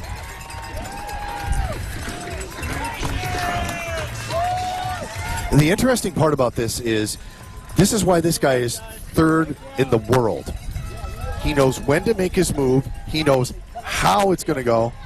And this is where that marathon running really plays in, because he's used to running 26 miles fast. So, oh yeah, as challenging as this course is, he's run marathons. He has opened up a substantial lead right now. Oh, he just looked back too, just to see how much of a lead he's got on his A6 teammate. That looks like about a 50-meter lead at this point, and that's the biggest lead that he has had so far. It's the biggest lead anybody has had so far. Well, let's face it, unless he pulls something, that's almost an insurmountable lead for he certainly looks smooth. Coach to overcome. Not giving any indication that he is fading in any way. We'll see if he takes any water at this point. I don't know if we've seen him take any water. I think he may have taken some ice and dumped it at some point. The wind has seemed to breeze, unless it is in his face, where that can present some problems. But a little breeze might be nice right now. That's nice for us. Coming up on a water stop here right at the top of Utica University. It's the Utica University water stop. They're all hanging out. Let's see if he takes any water. 4:36 in that last mile. So he's still running really well. We're maybe not a course record, but his personal record here was close to a course record last year. Yeah, he was only 5 seconds off, and even that was back to the traditional course last year, and still came very close to that record. I keep saying course record, and I want to apologize. It's an event record. That is the correct terminology, because the course has changed over the years. I remember my first year here, 1996. I was just a spectator. I didn't do the broadcast, but it was my first weekend here. So we're talking, this is 29 years I've been doing this. And the very next year is when they added the turn, because we were adding runners and they changed the chutes. So that's when they added Shepherd Place. Yeah. And then of course a couple years ago we had the construction, so that changed things. Then it went back. So these are event records. I want to make sure everybody at home understands that. Yeah, and I want to give credit to whoever's driving. This is the best view we have had of this race since I've been doing this. So there was a part in the golf course where we were very close to the runners, and it gives us now we know who's doing well. We can actually see how they are running. I can see the expression on his face. Music everywhere. I'm going to take a water here. Nope, he's good. It's really impressive that he has neutralized this entire field. This is an elite field. This is why I picked him to be the top, because he is just, when we're talking about elite runners, what may separate you, it can be 10 seconds is on a race may not seem like a lot, but it may be a huge difference. But he's just running that much better and that much stronger than everybody at this point. Absolutely. One look back.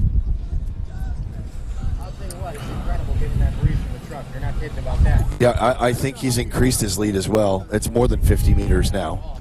Yeah, it says he's seems to be increasing his lead instead of 42.06. Course record is 42.06. So now that super bonus is back in the discussion, because it looks like Career is going to take this, so he may be splitting it. He may be splitting it, or he could be taking it all. Yep, and depending on what's happening in the women's field, we haven't heard anything yet on that. Said before that the women's race is likely to be a lot closer than this. especially if last year's an indication, where the top 3 were separated by less than 2 seconds. Crowds really pick up here when you get into New York Mills. You can tell by all the water, the cups that are on the ground, how much water even the 5K runners were taking. And they had pretty ideal, and I wouldn't say ideal conditions, but they certainly had better conditions to start the 5K, and it's very clear that they took a lot of water. Yep, coming up on the 8-mile marker now. Let's recognize all the volunteers who are going to clean this up, and anybody that's been here for the Boilermaker sees very quickly how this city gets returned back to normal very quickly. Oh yeah, the DPW crews do an amazing job. Boilermaker volunteers do an amazing job. All the municipalities work together hand in hand, and everybody, you know, when it comes to politics, people have their minds in a certain way. But everybody puts everything aside and works together cohesively to make sure this race goes off without a hitch. And that's what I love about this community, is no matter what anybody thinks, we all come together on Boilermaker Sunday. And that's really what this race is about. You have runners from 48 states, a number of countries, and we put it all aside for 3-4 hours on a Sunday afternoon in July and just get out and enjoy a day. And honestly, the elite runners are here for the prize money. Of course, that for first, but they're not here for the fun of it. They're here to make some money. And what we hear from the elite runners is there's something different about the racing. How the elite runners are treated.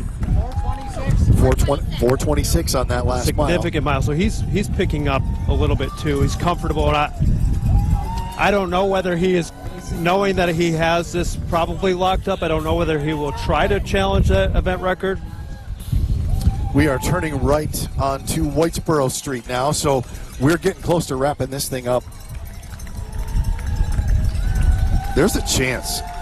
I don't know if he's going to break a course record, but it's going to be close. He's not off all that far. From the spectator standpoint, it won't be obvious one way or the other whether he is running an event record pace. I've watched a lot of these from eyes. It looks like he is running fast enough to break the event record, but in terms of his effort, it almost doesn't matter because he's been so dominant the last few miles. Passing the old Utica converters here as we make our way up Whitesboro Street. And again, you just come down Champlain Ave, and then you turn, and this is one of the toughest parts because you're exhausted at this point. No, I don't care who you are. If you're whatever kind of runner you are, you go down, you make that turn, and you're like, oh, now I'm going uphill again? I thought I was done. It's the toughest part because of where it is on the course, because you've already been sapped of your energy from the golf course and then coming up Burstone. But in terms of the excitement and the crowd support and all the resources that are out here, I think this is most people's favorite part of the course. Yeah.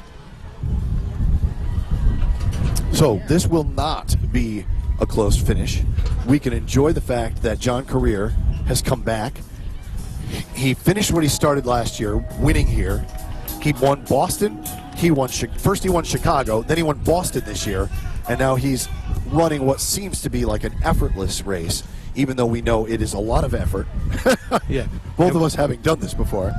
And when he won Boston, he and his brother became the only siblings ever to win at Boston. His brother, Wesley Career, won in 2013, and then 2025, John Career wins Boston, and they become the first siblings to do so.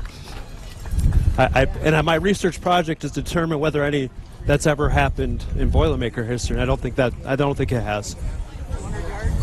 Yeah, at least about a 200-yard lead now for John Career. So unless a branch falls on him, he's going to win this quite easily. Final stretch, we're getting ready to come up on the 9-mile marker. And an alert to Kristen and Steve, they'll be taking over when we peel off. And it's one of my favorite calls right down the stretch. We've seen this plenty of times where the race is still going, so anything could still happen, but I think I've seen enough of these to know that is too much of a gap to close. with what little race is left. And even if he accidentally followed us off the course, there's enough of a and that's happened before. That happened, I believe it was 1994 or 95, where the lead runner followed the media truck off and lost the race. It's always unfortunate if that's what happens. Hasn't happened in a while. So we're passing Arthur Street and Whitesboro Street right now. John Career looking so good right now. What can be a little deceiving is how far the finish is away once you see that finish line. Right. You want to think that it's just a few steps away, but you have that crowd to pull you through. Yep. We're veering to the right here, coming up on Old Main on the left-hand side, and the 9-mile marker just a short distance away as Career looking so good right now. You can feel it's getting hotter as we get closer to the finish line, though. Yeah, there's definitely less breeze, less shade.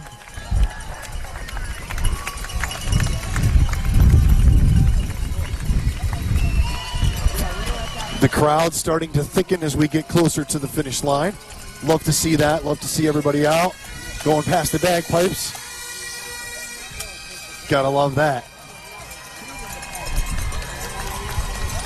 Crowd's happy. You know what? That's the thing.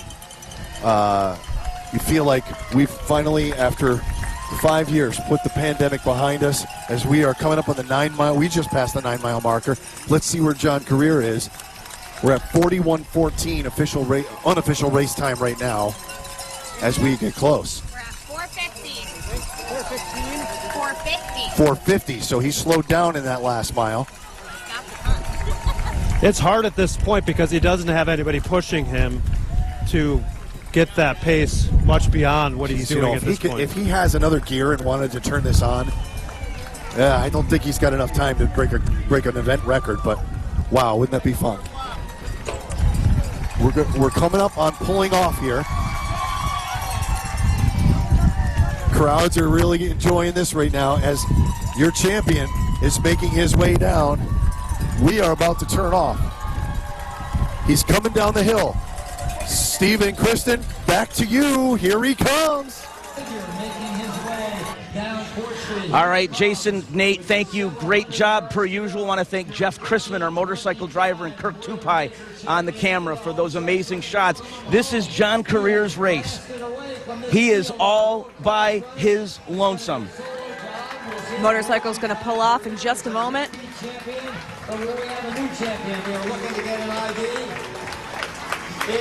The #1 bib for a reason. Absolutely.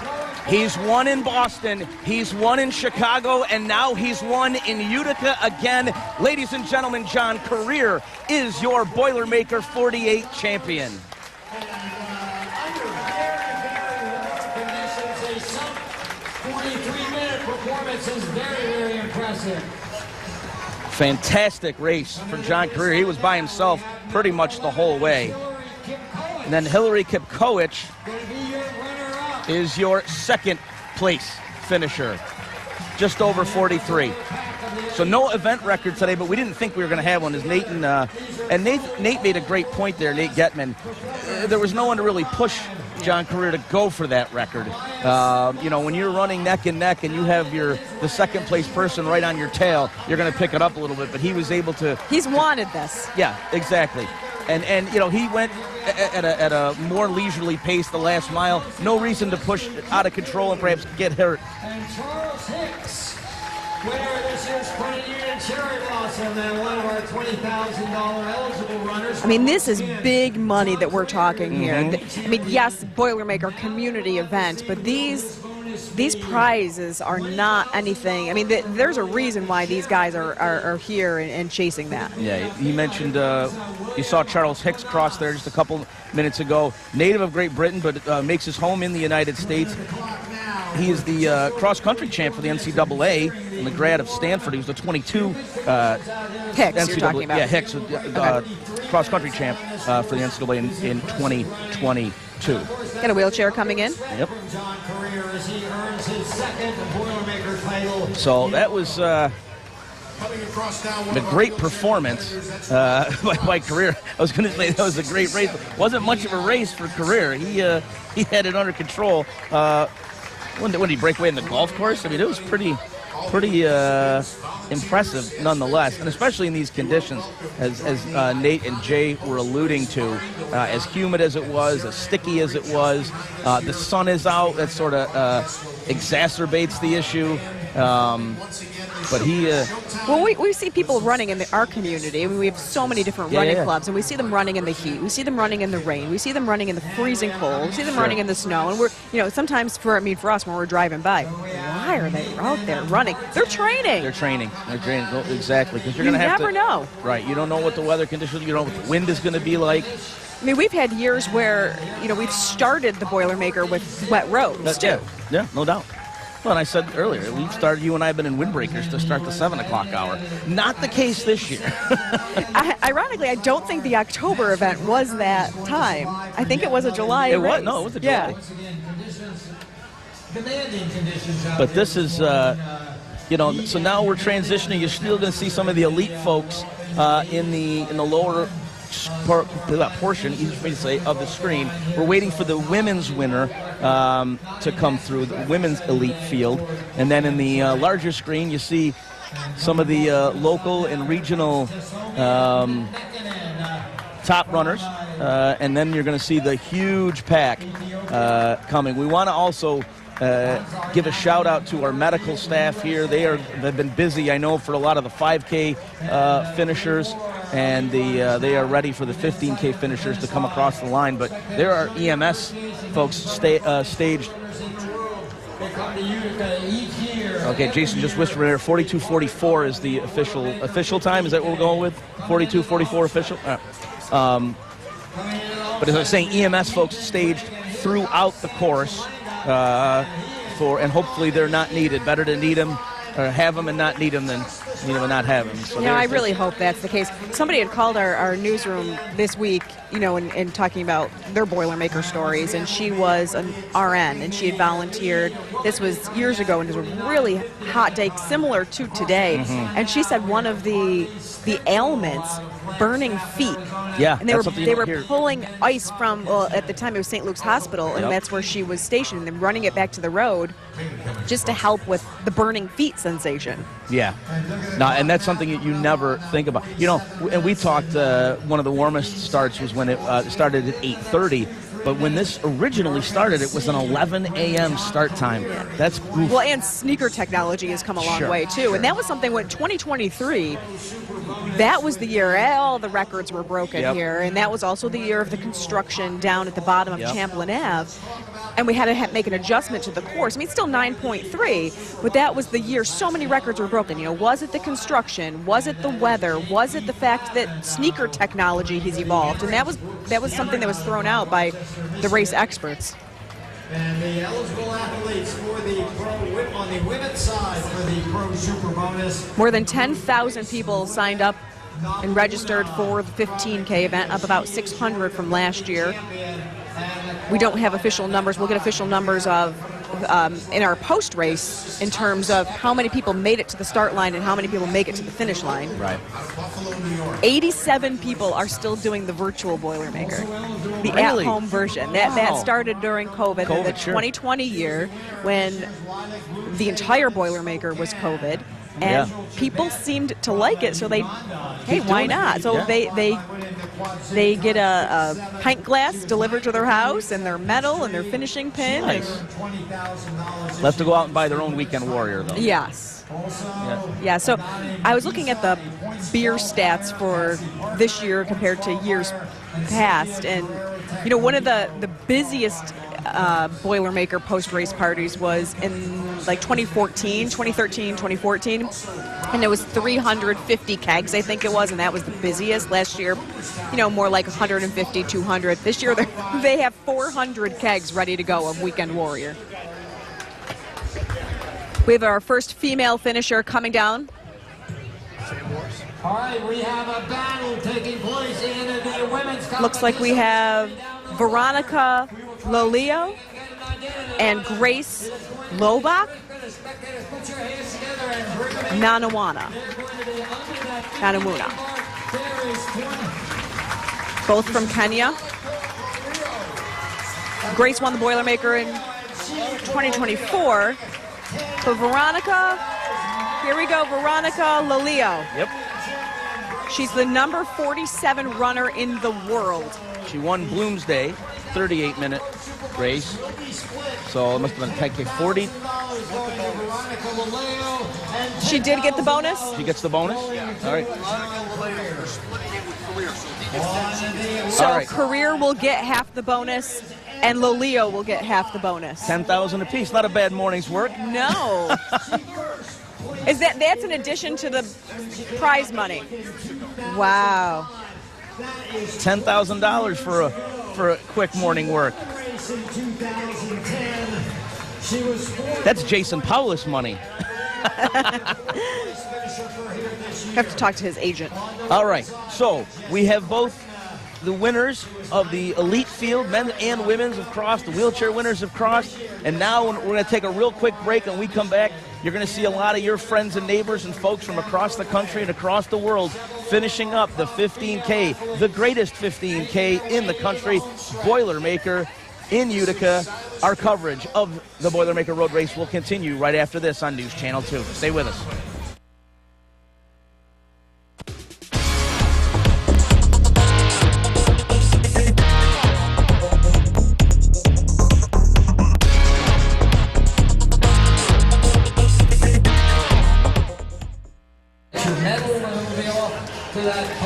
Thanks for joining us for News Channel 2's coverage of Boilermaker 2025. This is a live look at the finish line as we await your friends and neighbors. We have wheelchair finishers. We have the elites that have come across the finish line.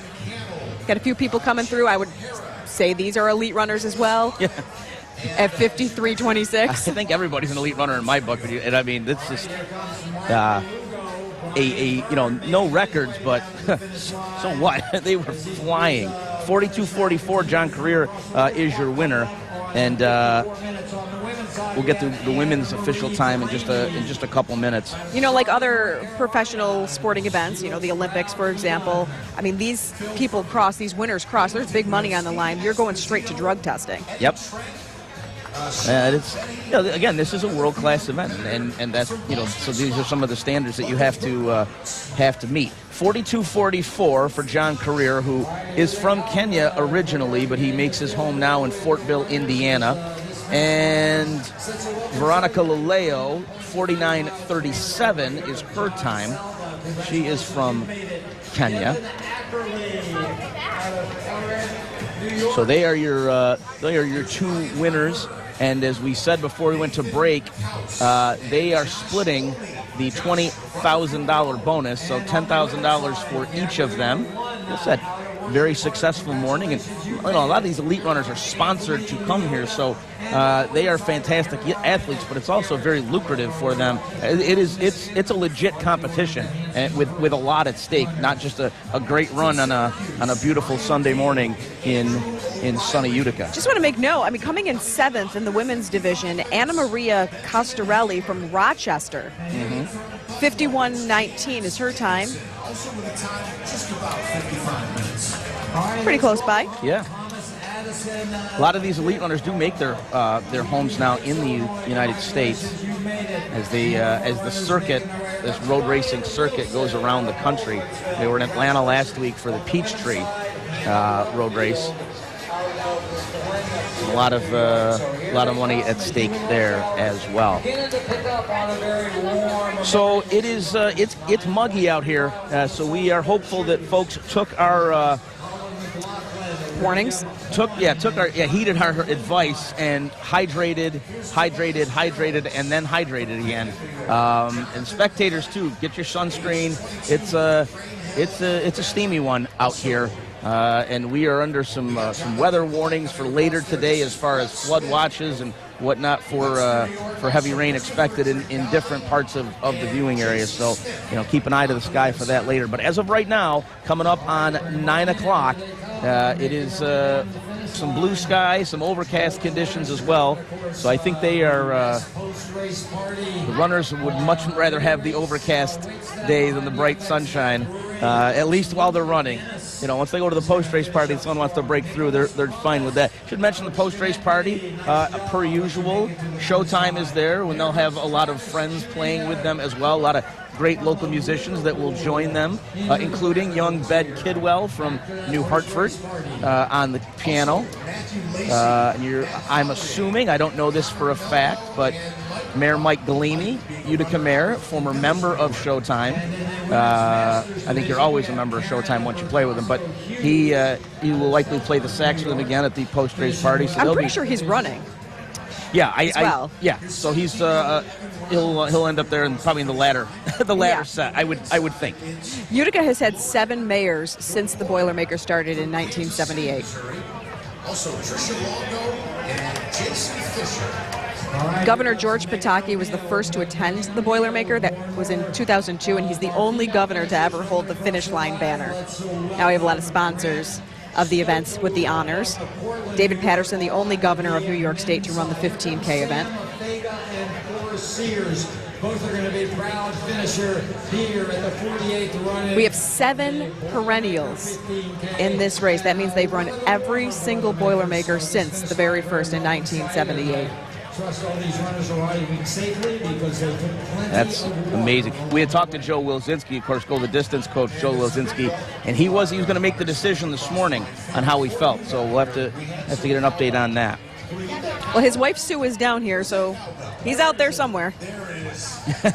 I did say to him though, no PRs, go out there and have fun. Hottest start time on record. I mean, I know Eric talked a lot about this. Hottest start time on record was 92 degrees in 1988. As Steve mentioned, that's when the race was starting at 8:30 in the morning. But something that in all of the records, the Boilermaker records, temperature's been recorded, but dew point, humidity, that's something that isn't really on the record books. We got to start paying attention to that too, because it is a big factor in the turnout of these races. Well, and we talk about we can't take this for granted, right? Like 10,000 runners, 12,000, it doesn't just happen. There's a lot of work that goes into this, and it's hard to keep it fresh, but this committee figures out a way to do that. There are very few things that last, decades, and we're close to 50 years for this, and it doesn't show any signs of slowing down. Even the pandemic didn't stop it. It moved it, but it didn't stop it. So it, dropped our numbers quite a bit again because in the building back up. First, it was you need to abide by what the regulations were at the time. Right. And Boilermaker kind of watches some of the main marathons to see how their race numbers are, because it is a business in terms of, okay, how much staff do we need? How much product are we ordering? We got to make sure we can accommodate the runners, the amount of runners that we're allowing into the race. But we've seen the I call it the post-COVID build back, and leaps and bounds. I mean, the 15K sold out fast this year. Yeah. Fast in the post-pandemic world. 2014, the Boilermaker had sold out faster than any other year. Sure. I mean, 2 hours and 19 minutes, if you remember, the 15K sold out. Remember, that was the big story for so long.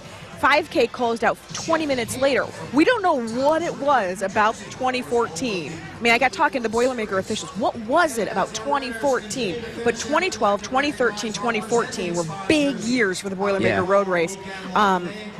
2015, because of that sellout, 2015, the early access registration started, because what happened the year before, a lot of the people that had run the race every single year were closed out, and that was quite disappointing. So 2015, they did the early access where previous participants could sign up first, and it was like a wave for registration. It's been like that ever since. Yeah. Well, and they make it now easier to transfer bibs and do whatever. So folks, want to sign up immediately, and then something happens that they can't do it. It's easier to change to transfer bibs. And and this is the year that you do not want to be running with somebody else's bib. No. You got to make it official, because if you end up in a medical tent they with can't mess somebody around else's name exactly and contact information, I mean, this is not the year to be playing those games.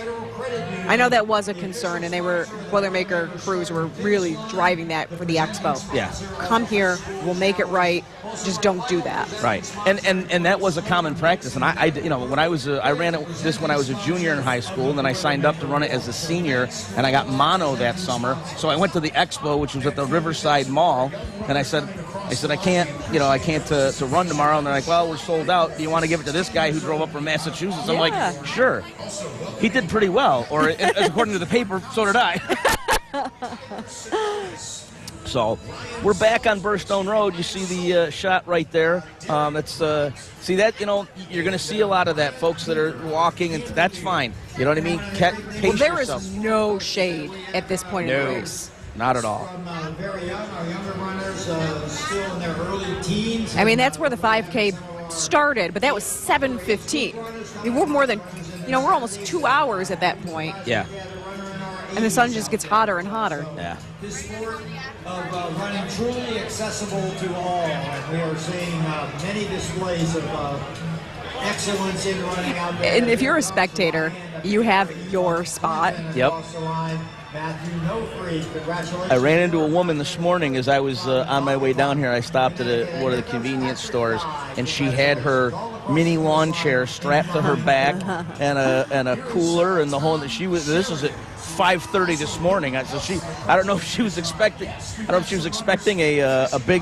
a big push but on that. But that is what makes the Boilermaker. Our spectators, our volunteers, our entertainment, that makes the Boilermaker. And you talk to anybody who runs races anywhere else in the country, that is what they will tell you. No doubt. We're going to head over to Jason now. He is standing by with, I believe, the winner of the 15K event. Coming across the line, Kelly Fisher.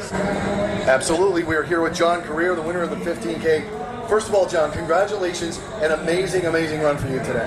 Thank you very much. Thank you for coming back again. Tell me about the course out there today. The course was good. People came out cheering and cheers, but it was very hot.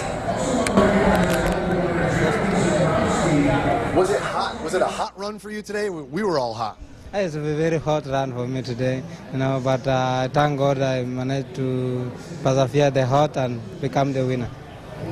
We saw you take water maybe once the whole course. Is that normal for you? It was normal, but I think it was not bad for me because I drink a lot of water before race, so I had a lot. I was ready and I had prepared for it, and I was good. Ben, you got a question? John, you made your move on Burstone Road there, coming up the hill. Why then? What made you make your move then? Because it was my plan that to make a move there, and when I arrived there, I make the move and it worked, so it was good. What?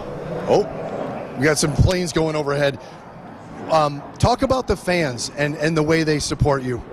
The fans are good. I say thank you everyone for coming out to cheer me and to cheer people around Boilermaker, and thank the people of Boilermaker, and I will be happy to come back and run the street of Boilermaker. Do you plan on coming back to defend your title? I mean, you've won back-to-back championships now. For me, I don't know. My manager will tell me that when next year came, but for now, I'm going back now to start training and see what I will do. And this is just like for my preparation to Chicago, so I'm preparing for Chicago Marathon, and I'm ready for it, and I'm good now. You've won Boilermaker twice, you've won Chicago, you won Boston. What's allowed you to have all this kind of success recently? For me, what makes me this consistency with training and being disciplined and believing in myself, and I think it has helped me since last year, since I won Chicago. Now I won Boston, I come back here, I won. So I'll be going to Falmouth. Then I'll see if I'll win after Falmouth, I go now to Chicago. Thank you, John Career, the winner of the Boilermaker Championship and a big winner when it comes to the PRO bonus. Back to you guys. Jason, thank you. Yeah, It was an amazing performance. It really was. I know he didn't break a record, but man, it didn't even look like he was struggling at all. I mean, I know these guys train and they're world-class athletes, but I mean, this was not an easy race today. It's not an easy course, as we mentioned, but the weather conditions to boot, was just the humidity and the heat, and he was just gliding so effortlessly. You wonder, Nate Getman, our race analyst, mentioned, with no one pushing him the last probably 4 miles, could he have pushed it a little harder to get the record? Maybe, but at what cost? You know what I mean? These guys run all year long. They don't want to overextend if they don't have to, and he didn't need to, because there was nobody on his heels. My mom gave me a warning that Bill has passed the 6-mile mark, but he's not wearing his News Channel 2 shirt. So it's going to be harder to watch. Maybe he'll put it back on before he gets to the finish. Harder to spot. Either that, maybe he took it off on purpose and no one bothers him about the humidity. Could be. Exactly. I told you. Listen, Bill had started warning folks last week that this is what was going to happen. Is that ice going in the medical tent? Is that what that is? I can't tell. Oh, wow. Is it? Ice.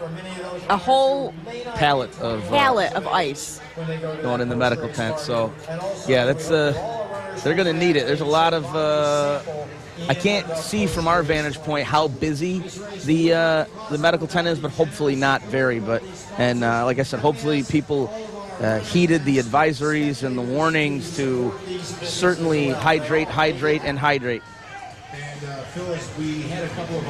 Now you're starting to see some of the middle of the pack, early to middle of the pack runners coming in the finish line, but still have a long string. What's that, mile 6 at the at Burstone?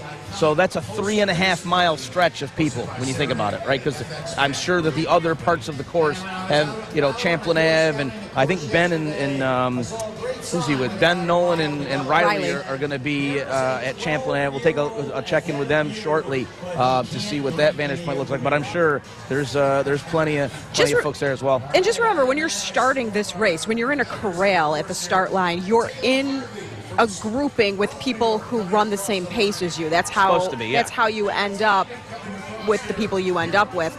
Just because you don't want somebody who's like a faster runner at the back of the pack, because it's dangerous. I mean, people get hurt that way. There's pushing, there's shoving. Yeah, people trying to get a head start. And so the question is, I mean, you're looking at the colors on their bibs. So you see the colors of their bibs. That determined what corral they were in. And when you can see if there's a lot of yellows together or a lot of purples together. They started the race together, and they're staying in that same pace. Now, you might have heard some jets overhead during Jason's live interview with the winner. We're guessing that it's a little circle around because jets are coming from Vermont, and then they're meeting up with one from around, right? Is that how it's...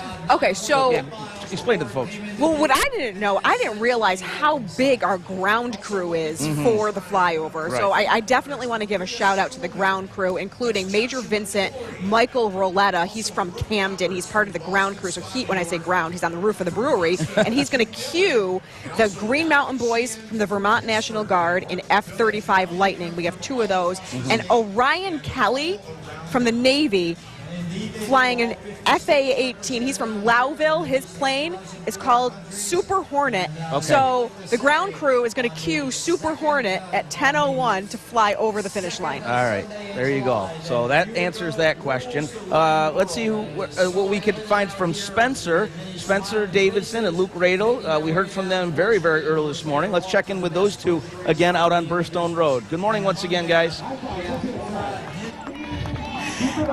All right, thanks a lot, Kristen and Steve. Yes, back here at the 5K start line, which for the purposes of the 15K just passed mile marker 6 here on Burstone Road. And so for all of these runners that you see making their way past the 5K start line, they are now 2/3 of the way through the Boilermaker Road Race, and it is an absolute party atmosphere going on right now. We've got a sea of runners, the meat of the race happening right now. And I'm not sure if, here, Tommy, see if you can we've got Luke Radel as our resident spritzer here. He is helping to cool off some of the runners with his spray spray fan. And what the name of the spray fan is? The Elliott Spritzer. The Yes. Elliott Spritzer, because we have to have a little politics inserted every So time. it is definitely a party here going on right now with Big Papa playing some of the best tunes that you may hear on the radio. And you can see, actually, runners are starting to come over. Oh, there's Damian Call of the Utica University basketball team, RFA graduate, just running by. We just saw head coach Gary Heenan of the Utica University men's ice hockey team run by with his son. And we have a lot of runners coming over, making their way actually over to the right side of the road right now because of the fact that they want to get into that mist that Luke Radel is spraying right now. It's a great feature of this year's run, Luke, adding a fan to cool these runners down right now here on Burstone Road, again in the thick of the race. And this is a very difficult portion of the race. You've now gone through the Valley View Golf Course. You've gone up a steep hill. You're on a slight decline here, but at the same time, the sun is beating down on you. Luckily, it's just hid behind a cloud for a few minutes here, so there's a little bit of a reprieve. There's actually a nice breeze coming through right this second, but it hasn't been very breezy the whole day, and so when the breeze subsides, it's very, very hot. No shade here, but and obviously when you're in the thick of the meat of the race here, there's a lot of body heat going on, and so it makes it even hotter. And so that's why we have Luke here, and he is doing a public service cooling these runners down. I'm doing my best. My cousin Sarah Snyder just passed by on mile 6 here. Sarah's your cousin, Notre Dame? Yes, indeed. Wow, very cool. Daughter of Coach John Snyder at Notre Dame, the Dame. girls basketball team, state champs. And she passed by on the 6 mile marker and said, "I'm dying." So that's her current status check. Well, she's more than 2/3 of the way there, so she is doing much better than she thinks she is. And again, and the beer brings you back to life. Of course, absolutely. They could taste the beer at this point. Now, actually, we also have to give a shout out to Luke Radel's father, Pat, who saved the day here with an assist. He ran down here to bring Luke his sunglasses. Sunglasses and a portable phone charger, because I told Spencer my phone's going to die at like 9 a.m. and right on cue it died. Yes. So shout out to Pat Radel, who helping out his son, giving him an assist here so that he can continue providing coverage and a cool mist to all the runners here at the 5K start. And again, as you've heard throughout this race, runners drinking lots of water. There's lots of McDonald's, the small McDonald's cups coming from the water stations, hydrating. So runners coming through here, they're drinking the water. There's a water station just before the 5K start line, and so they're getting their hydration, and then they're ditching their cups here. They have volunteers coming through after the race to clean everything up. This is a well-oiled machine, 48 years into the Boilermaker, and so they know what they're doing here.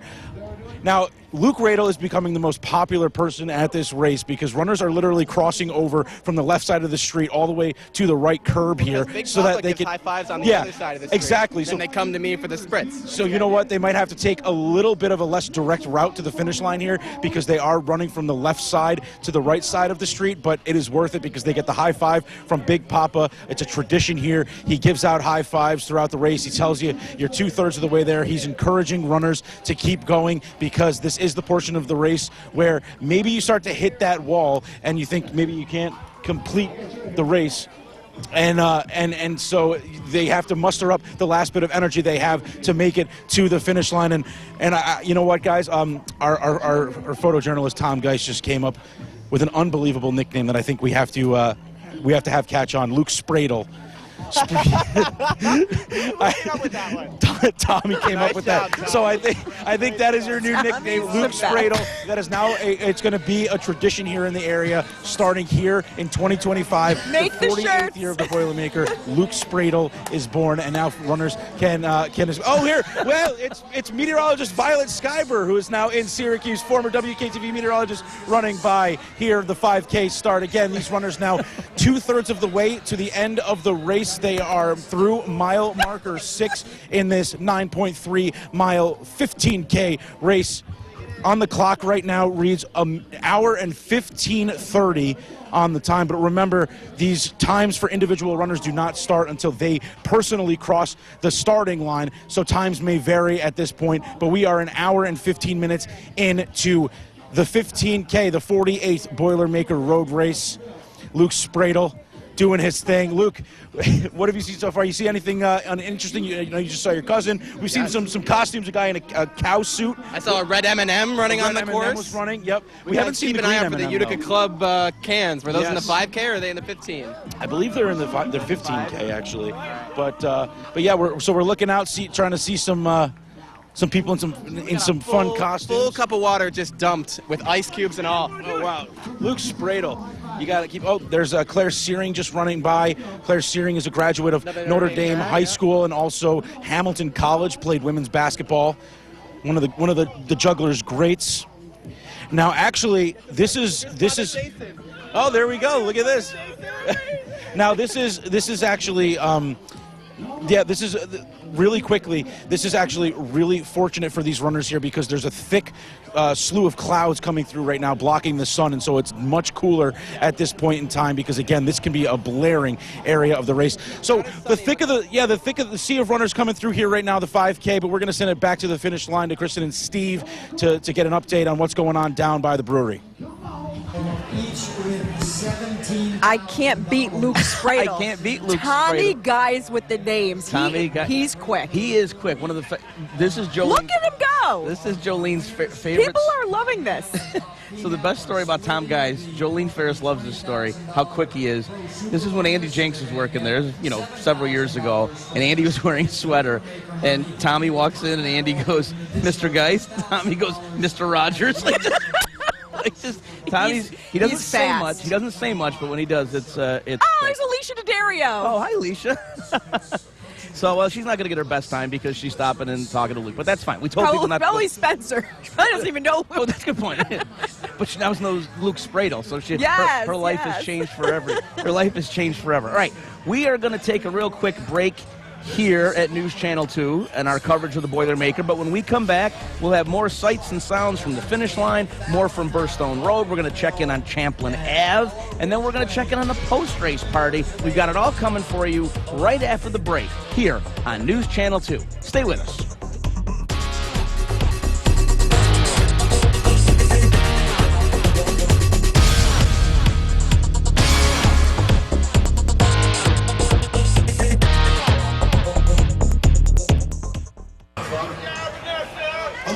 Thanks for joining us for News Channel 2's coverage of the Boilermaker. This is the 48th annual event here in Utica, and just as we've grown accustomed to, our friends and neighbors, a sea of humanity, really not a thin pack from our vantage points and our cameras. What you're looking at right now in the lower part of your screen is the finish line, and the main part of your screen, that's Burstone Road. That's the 6-mile mark of the race.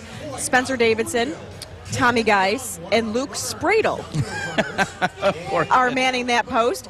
Luke Spradle gets his name because he has a spray bottle, and the runners, when you see them dart across the road towards the camera, it's not because of the camera, it's because Luke is spraying them with water, and apparently this is becoming a welcome attraction to our race. A lot of interesting It's sites. trending. It is trending. It's trending, Jason said. We just got official numbers of the elites. So John Career, we mentioned, with a 42-44 finish. His mileage is 436. He's running a 436 mile. That is over nine and a half. Amazing. Oh, Now, man. no relation to the John Career who won in 2020. Just want to make, or 2000. Just want to make note of that. Yeah, I wouldn't think that he was, the 50s. Well, I wasn't sure. No. Son, cousin, No uncle, doubt. brother. Now, a couple things there. Jason mentioned trending, so I'm going to use a term in the business called a segue. We have all sorts of stuff going on social media. Zach Lewis, our digital content manager, and everybody is posting all sorts of stuff on Facebook. Our News Channel 2 Facebook page, the News Channel 2 Sports page, the Go the Distance page. We've got content all over the place. Some really neat features of things you're not going to see on the broadcast, just based on we can't get cameras down into certain places. But Zach is there, and He's with our super intern Julianne Fike, and they're going all around the post-race party and the finish line. It's so entertaining. I'm even going on my phone and seeing where everyone's at because it is interesting. They're total takeovers on our social media page, and it's not of the course. It's not what you're seeing on TV right now. It's behind the scenes that you're getting on our social media page. I know Jason was manning the Go the Distance Facebook page for a while, but took a little break on that one, so maybe check out the main WKTV Facebook page as well. We're waiting for some of the Go the Distance runners to come. You're not going to see him, but you're going to hear him. News Channel 2's Bill Cardis joins us now, and Bill, you have your News Channel 2 tank top on now. But we got word that you took it off. Now, was that because you were warm or because you didn't want anyone to notice you? It was so hot. So hot this year. I did put it back on, but this is definitely the hottest race that I've run. Took it slow. Took it slow? What was your finish time? 79 minutes. That's him taking Bill, it slow. what are you doing, man? Come on. I hit every single water stop this year. Good. Really? I hit every single one. Right, so you practiced what you preached, because you had been saying all week long that it was going to be a hot one, it was going to be a steamy one. Don't go for personal bests. Don't try to break these records. Have a good run, have a clean run, have a safe run. And so you practiced what you preached, so I appreciate that, because we're glad you're okay.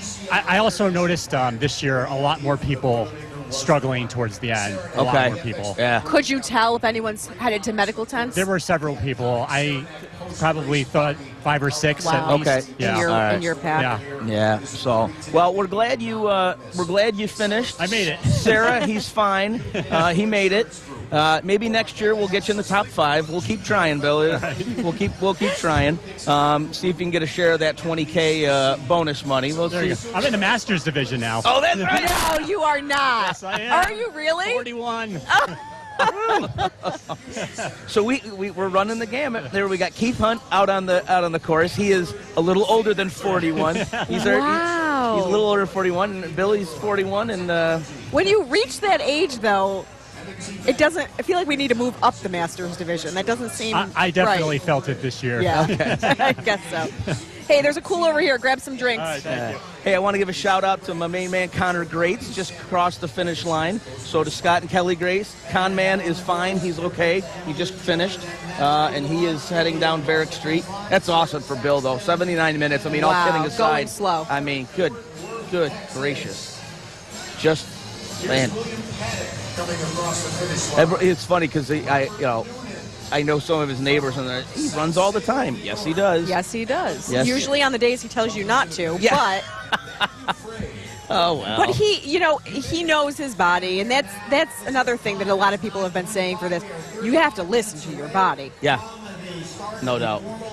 No, you know what, folks, and again, this is completely anecdotal and not scientific, but you see the folks that are crossing seem to be a little bit more winded and struggling a little bit more than they have in years past. Again, that's anecdotal, but it's sticky out here.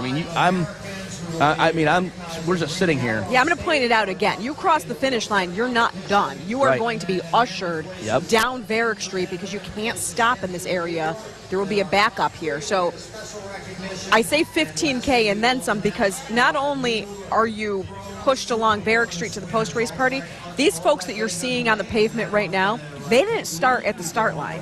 They started towards middle back of the pack and had to make their way to the start line before their chips even activated.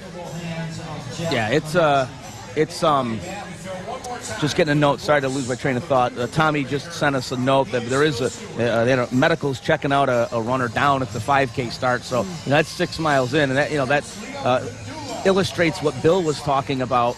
At least 5 or 6 people in the medical tent were in years past. He had up on that part of the course where he hadn't seen anybody. So again, hopefully folks are using the water stations. That's what they're for. Got to give a shout out to all the water station volunteers. Over 20 water stops across the course. They have to cut it off. We have so many that they need to be cut off. Yeah, right.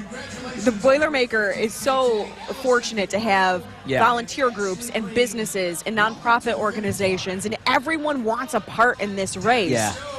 So maybe you're not handing out water this year, but maybe you got drums along Champlin Ave. Yep. Maybe you have, a cheerleading squad or hoses or Luke Spradle. We have the wheelchair challenger coming in, Juan Pablo. He needs to finish in 2 hours, 15 minutes to win a custom racing wheelchair. Looks like he's slightly under. Slightly under. Well, they started at 7:15. No, 7:45. 7:45. I'm sorry. Yep. So 9:45 would be 2 hours, and that's 15 minutes away. Wow. So Wow. Juan Pablo from Mexico. In 2014, he got into a car accident and suffered a spinal injury.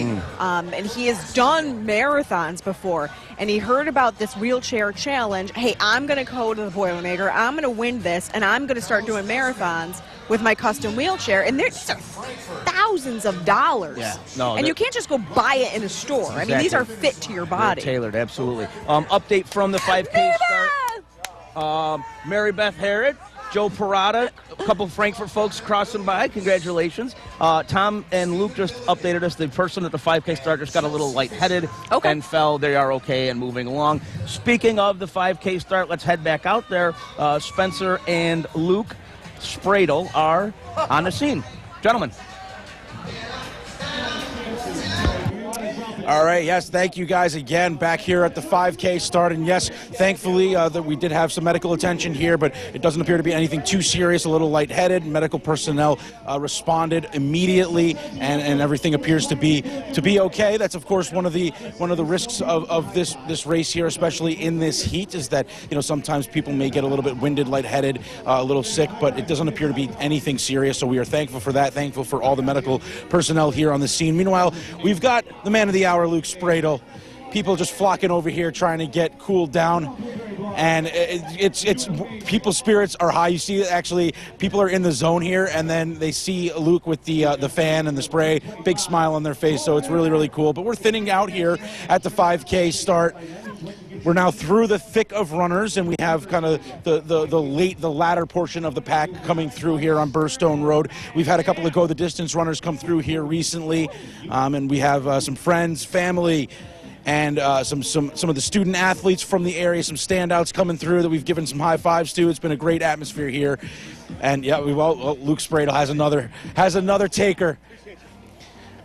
Again, we are now an hour and a half into the 15K race, but again, these times do not start on these bibs until the individual runners cross the start line. So many of these runners have not been running for an hour and a half, but we are an hour and a half into the 15K here, Boilermaker 48. We've had the Utica Club cans now run through. They come through every year. And as you saw earlier, Alicia D'Addario, former partner in crime of mine here for WKTV Sports, coming through here a little bit. Luke Spradle, there's a spritz. That's nice. That's for Spencer. Thank you. Bonus spritz I'm not for even Spencer. running, but I get a spritz. That's awesome. It's hot out here. It's humid. We're sweating. Very humid, but thankfully, for all these runners, the sun has been behind the clouds now for about the past 20 minutes. That is a huge relief here because it was blazing hot when the sun was out before. So thankfully right now some cloud cover is actually these runners' friends. So it's cooled down a little bit here. But again, 91 minutes into the Boilermaker 15K. The pack thinning down a little bit here at the 5K. So I think myself, photojournalist Tom Geis, and our Luke Spradle over here. Get my name legally changed. Yeah, you have to get that changed now. That's got to happen. We're going to make our way down to the post-race party, rejoin you guys a little bit as Luke, after I should say, the broadcast has his first legal Boilermaker beer. Trades in the spray bottle for the beer bottle. But that'll be after the show. But we'll catch you guys at the post-race party, and we'll catch up with you in a little bit. The 5K here, thinning out on Burstone Road, mile marker 6, 2/3 of the way to the end of the race. Guys, back to the finish line. Stephen, Kristen, back to you. All right, Spencer, thank you. So the only thing that will get Luke to put down a microphone is a spray bottle. Apparently. We'll have to test that theory. That's fantastic. You know what? You can. I told you he was so stoked that he was going to work Boilermaker Sunday. I said, all right, on to Burstone Road you go with Spencer. So enjoy, and they're going to wrap up that location there. I mean, this is one of those events though where we talk about so many serious stories, and this is a chance for us all to have fun together with the community we serve. Sure. It's just happy. Yeah. It's just happy. So you embrace that. Yeah, no doubt. We talk about enough stuff during our newscast that is not the most pleasant topic, or aren't the most pleasant of topics. But this is a good one because it's just a great day and clouds are moving in. We have a go the distance in the shot right here. That's up on Burstone Road. Is that Carlos? Carlos Miranda. Now, little tidbit about Carlos. He got a go the distance tattoo before he finished the race. Okay. It's beautiful. I've seen it. Once he finishes, we're going to try to get a shot of that because that is something. I don't know that we've ever, in the almost 30 years doing this, have we ever had anyone get a go the distance tattoo other than Joe. Does Joe have one? Joe has a Boilermaker tattoo. He might have a go the distance tattoo. Okay. I got to check on that. All right, fair. What you see in the larger part of your screen, that's Champlin Ave in Yorkville. That's a big group of people. Yeah. No, like I said, it's extending from, here a big group at the finish line all the way up almost to where Luke and Spencer were. That's 3 kilometers, right? What's nice about our cameras is if we're noticed by the runners, I do think it gives them a little bit of a boost. Yeah. For a couple of reasons. One, they want to look good on TV. Yeah. And it's like, okay, wow, people are watching. Let's get let's get amped up. Let's go. Let's rally. Yeah. No, it's great. And look, I think, if you have that determination that you're not going to go for your PR, then you are going to hopefully throttle it down a little bit and just have an enjoyable run, have a safe run. That's the key. The beer will still be cold when you get to the finish line, even if it's 5 minutes later than you normally do. Fewer alcohol content. All right. So Salisbury Hill playing down here at the finish line because that is what the Boilermaker is all about. Hills. The hills. Well, Peter Gabriel reference. Good for you. Was I taking? Stealing your thunder? I'm not stealing. No, music? I'm imparting knowledge on you. Showtime and Friends. My name is Kristen. I get off the set at 11. Hey, but we have a lot more to go. Don't go anywhere yet. And I'm going to say the same thing to you folks at home. Don't go anywhere. We're taking a quick break right now, but we come back. We'll have a lot more from Boilermaker 2025 here on News Channel 2. Stay with us.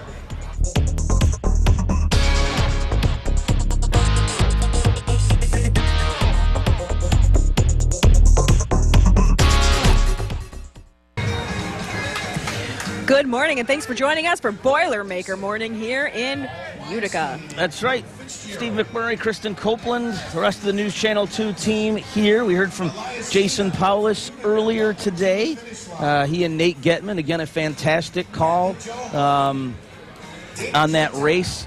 Not much of a race, unfortunately, not competitive anyway. Fantastic performance, but John Career just eliminated the field early and just coasted to victory. No record, but still a fantastic time, 42:44. But he got to the post-race party faster than anybody else. That's true. And that's what you're looking at right now, behind the brewery starting to fill up. Yeah, and in about 10 or 15 minutes, you're going to see everything from the right side of your screen go to the left side of your screen. Right, you're not going to see pavement. Right.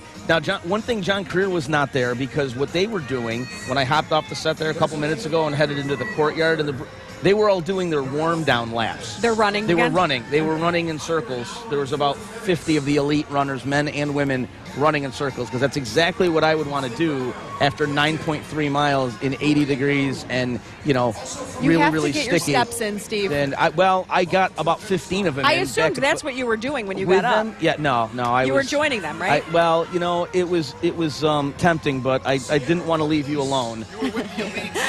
We saw Utica Mayor Mike Galimi cross the finish line a few minutes ago. He'll make his way to the post-race party and greet the crowd and as you mentioned, likely play with Showtime. Yeah, Showtime and Friends. And Friends, yep. And There are a lot of local musicians. We mentioned Ben Kidwell is going to play with them. I'm sure they've got a lot of local talent there. They usually do. Got a heads up from James DeFazio up at the station. He said we may have showers arriving here between 10 and 10:30. So we'll have to see. Again, some of the runners probably would be just fine with that. So we'll see how that pans out. Brendan Ujavari, the new Hamilton men's soccer coach. Okay. And my Nice. cousin-in-law. Oh, there you go. Oh, that's right. Just crossed the finish line. That's right. Is cousin-in-law a thing? It is now. It is now. Newly minted term.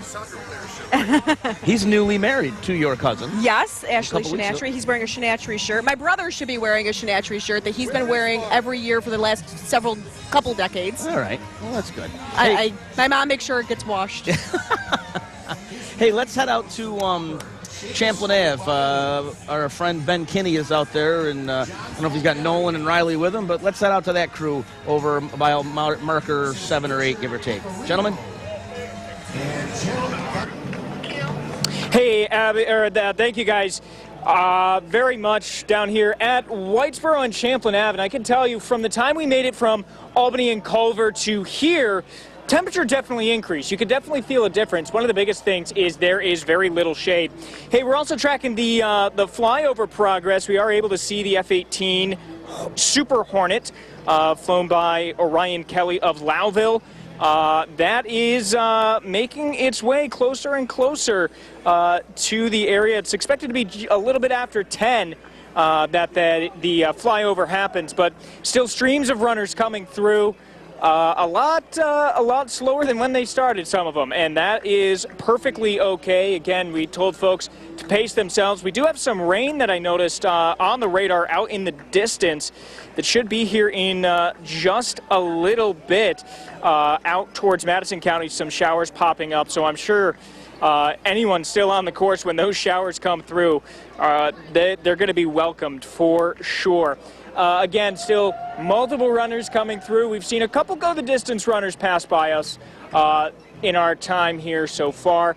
Looking for the rest of the team as well. But again, the big story is still the humidity. I mean, it's just remarkable. The air almost feels heavy in a way. It almost feels like you're swimming, but you're not. For now, we're going to send it back to the finish line with Steve and Kristen.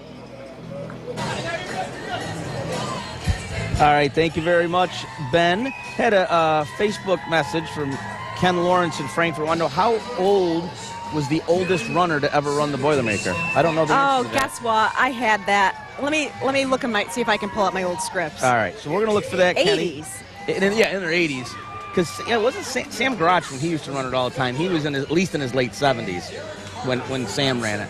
But we're gonna look that up for you. Kind of find that information out for you. You see a lot of folks on both sides of the screen now. That we just heard from Ben on Champlain Ave and Caroline over in Yorkville. And then the finish line, if you're not familiar, is actually down in West Utica near the FX Matt Brewery. And behind the FX Matt Brewery is where the post-race party is. Music provided by Showtime and Friends. And that goes until noon. James Myers from Utica, Julie Hall from Whitesboro, and another local runner. I'm not sure if we're looking up our stats now. All right, I'll what's coming up on AI?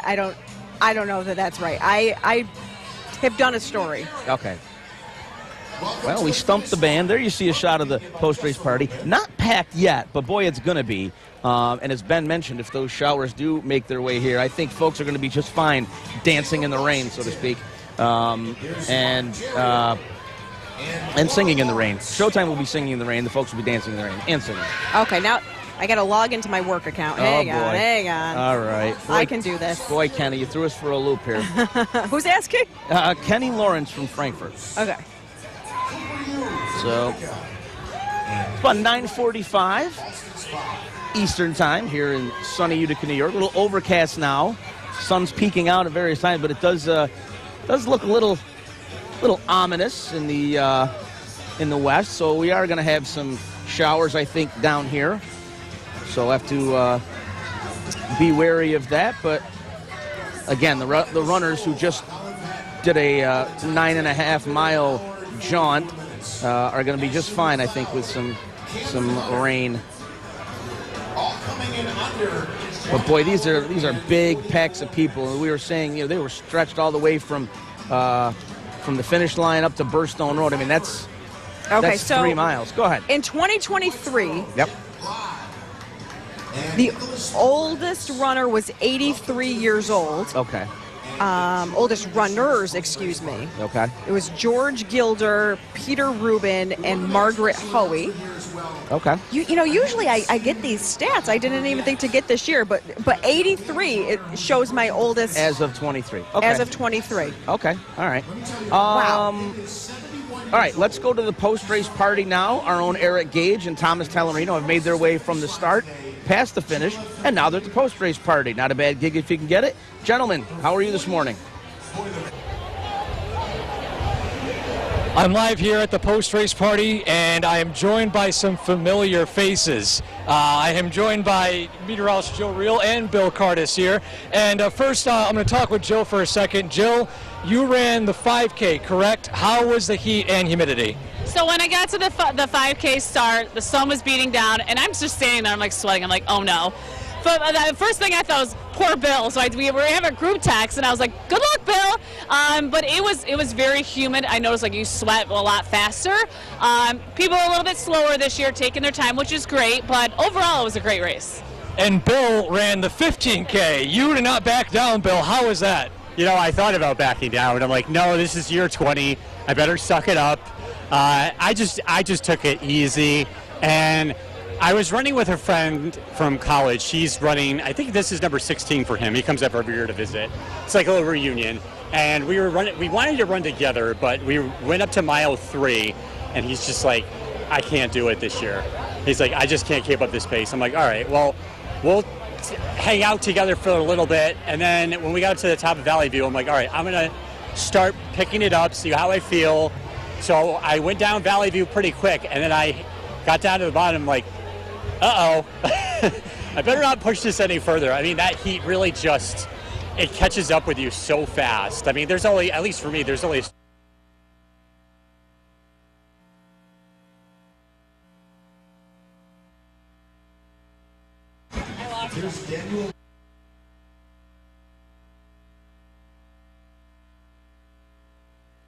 Came here live. The cloud cover was probably one of the saving graces here, did you think? Yeah, and of course, we were talking about earlier, like, there are showers all around Utica, but it doesn't touch Utica on Boilermaker Sunday. Like, it's so impressive, because we were looking at those storms north of us, and we lucked out with that, so that's good. But now that it's cloudy, I think that's going to help for the post-race party and for people to recover, which is good. Yes, I think so too. And yeah, I mean, yes, the sun isn't shining. Still, it's very hot. It's very humid, and there are a lot of water beverages and, of course, the all-important alcoholic beverages here at the post-race party. So for now, we'll send it back to you guys. All right, thank you. Thank you, Eric, and 3/5 of our weather team. My brother, Mark Copeland, he just crossed the finish line. All right, he's in good shape. In his vintage shirt. That's right. That is a vintage shirt, but it's washed. Thank you, Amina. It's washed. So, yep, folks still piling in at the finish line here, and they're still on Champlin Ave, and they're starting to make their way into the post-race party. We are watching the radar, too, and the clouds, since we are outside. Yep. I don't know that anyone would complain about a sprinkle, though. No, I think as long as it's not that downpour that we had yesterday afternoon, I think folks would be just fine with it. Yeah, it's a tough one today. It's a tough. You see a lot of folks, a lot more folks being helped here by medical personnel at the finish line than there were in previous years. We'll have to get the official totals of numbers of folks treated. We'll get that at the official post-race press conference tomorrow morning. But we'll try and get a heads up on that for you and get that information to you, News Channel 2 at 6 and 11 tonight. But I continue to be impressed by the pack that's coming across together. Yeah. There are some sprinters coming across right now. There goes Sam Scalise, Frankfurt native. Just crossed maybe 30 seconds ago to a minute ago.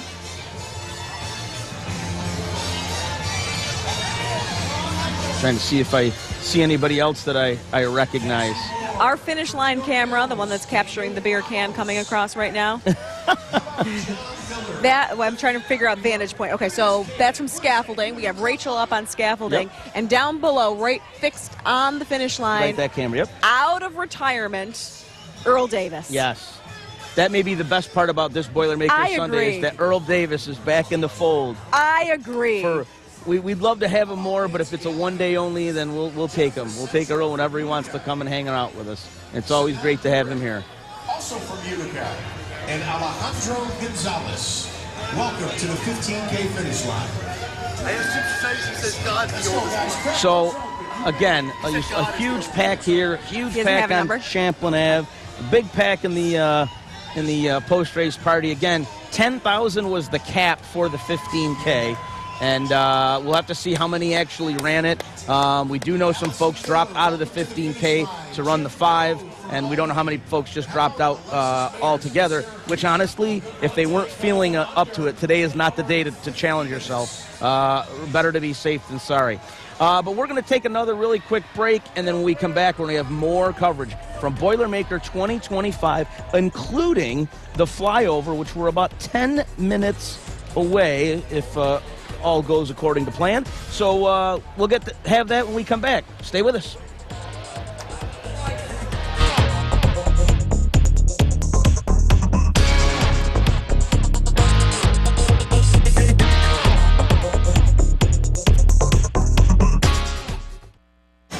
Welcome back to Boilermaker 2025 here on News Channel 2. This is the 48th Boilermaker Road Race. Steve McMurray along with Kristen Copeland down at the finish line at the FX Matt Brewery. That's the picture you see right there. But we have been in many parts of the course. We've been on Champlain Ave, Burstone Road, Albany Street, Culver Ave, you name it, we were there. And we're also in the post-race party because the fun doesn't stop when you cross the finish line. In fact, some folks say fun may continue and get even better there. So let's go to the post-race party. I think Eric is there with an interview. Eric, good morning once again.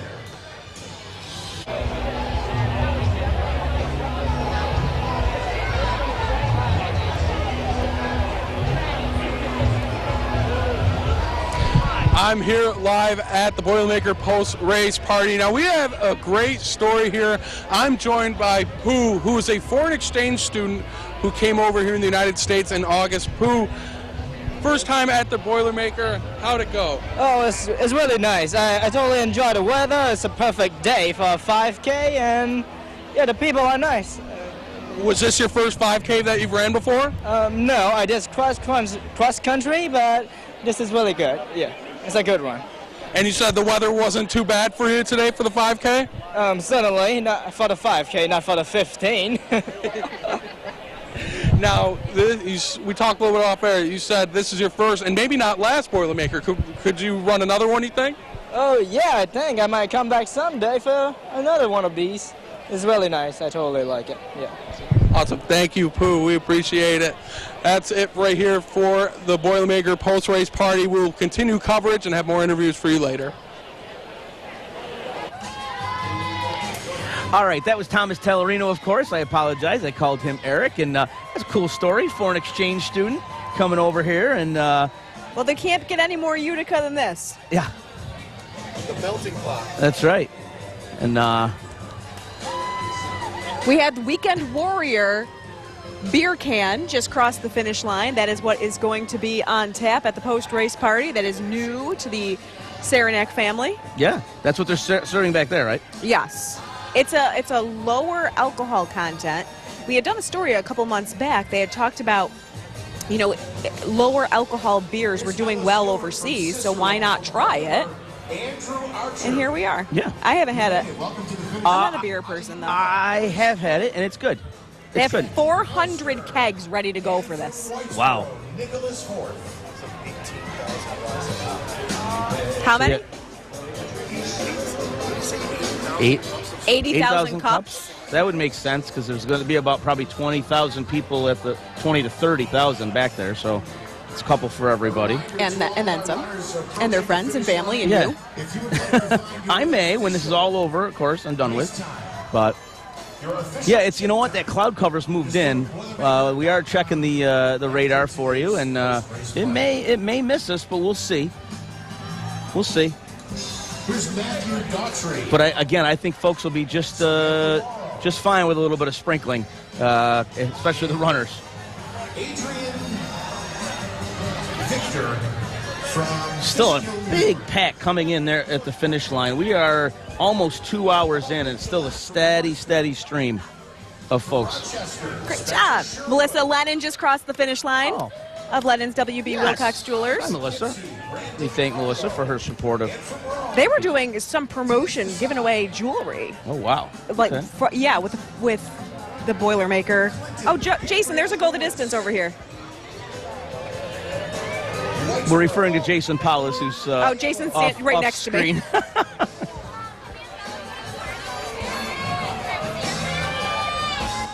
Madison Rockwell from the city of Utica. And from Minneapolis, Minnesota, Victor Rayner. She ran with is that a water? We're gonna. Can we power up this microphone next to us, maybe, Abby? You won't be able to see her, but we're gonna hear her. All right. Got me? Yeah, you All got right, me. here we go. I'm here with Nicole Pupa. She's one of our Go the Distance runners. So tell me, what was it like out there for you? Oh, it was amazing. I mean, it was hot, but the crowd really keeps you going. I feel like a real Utican now, say I did it. How hot was it? Because we trained in everything this year. It was pretty hot. I mean, we did the run a few weeks ago and it was hotter, but the humidity, it was rough at the beginning. But like I said, the crowd really kept me going, so. Is it everything you thought it was going to be? I mean, were you laying there this morning going, what am I getting myself into? A little bit. It was intimidating, but it was an amazing experience. Really, the community is awesome. I had a great time. You wrote the letter. You took the lead. Someone's watching at home, in a repeat even. We want to know, what would you tell them? Just do it. Send in your letter. Give it a shot. You won't regret it. Nicole Pupa, congratulations. Guys, back to you. I mean, great job. That was awesome. And he talked about training in all sorts of weather. I'm pretty sure it was snowing and freezing cold when we started this program. Yeah, no doubt. This year, I mean, in April. Yeah, April was nasty. We're only a couple minutes away from the flyover, so we'll see. I don't know how the vantage points we can get, but you'll hear it. There'll be no doubt you'll hear it. Also from New Hartford, and Robert Patterson. Supposed to go at 10:01. I have 9:58 on my clock here. Ben Kinney, our resident aviation correspondent, says that they are, quote, on approach. So he's watching the radar. Yes, as is James. But James is looking for weather rain. Radar. And Ben's looking for aircraft. For airplanes. So there you go. David Pilot from Rome. Carol Petrus and Michael Terrell. The post-race party is waiting. So folks coming into our vantage point that are finishing, and again, I give them credit. This was a struggle today. These conditions are not perfect for running by any stretch of the imagination, but they have toughed it out, and I give them all the credit in the world. I mean, these are some great pictures we're able to present to you, but the real winners are the folks crossing the finish line. We are officially 2 hours past the start.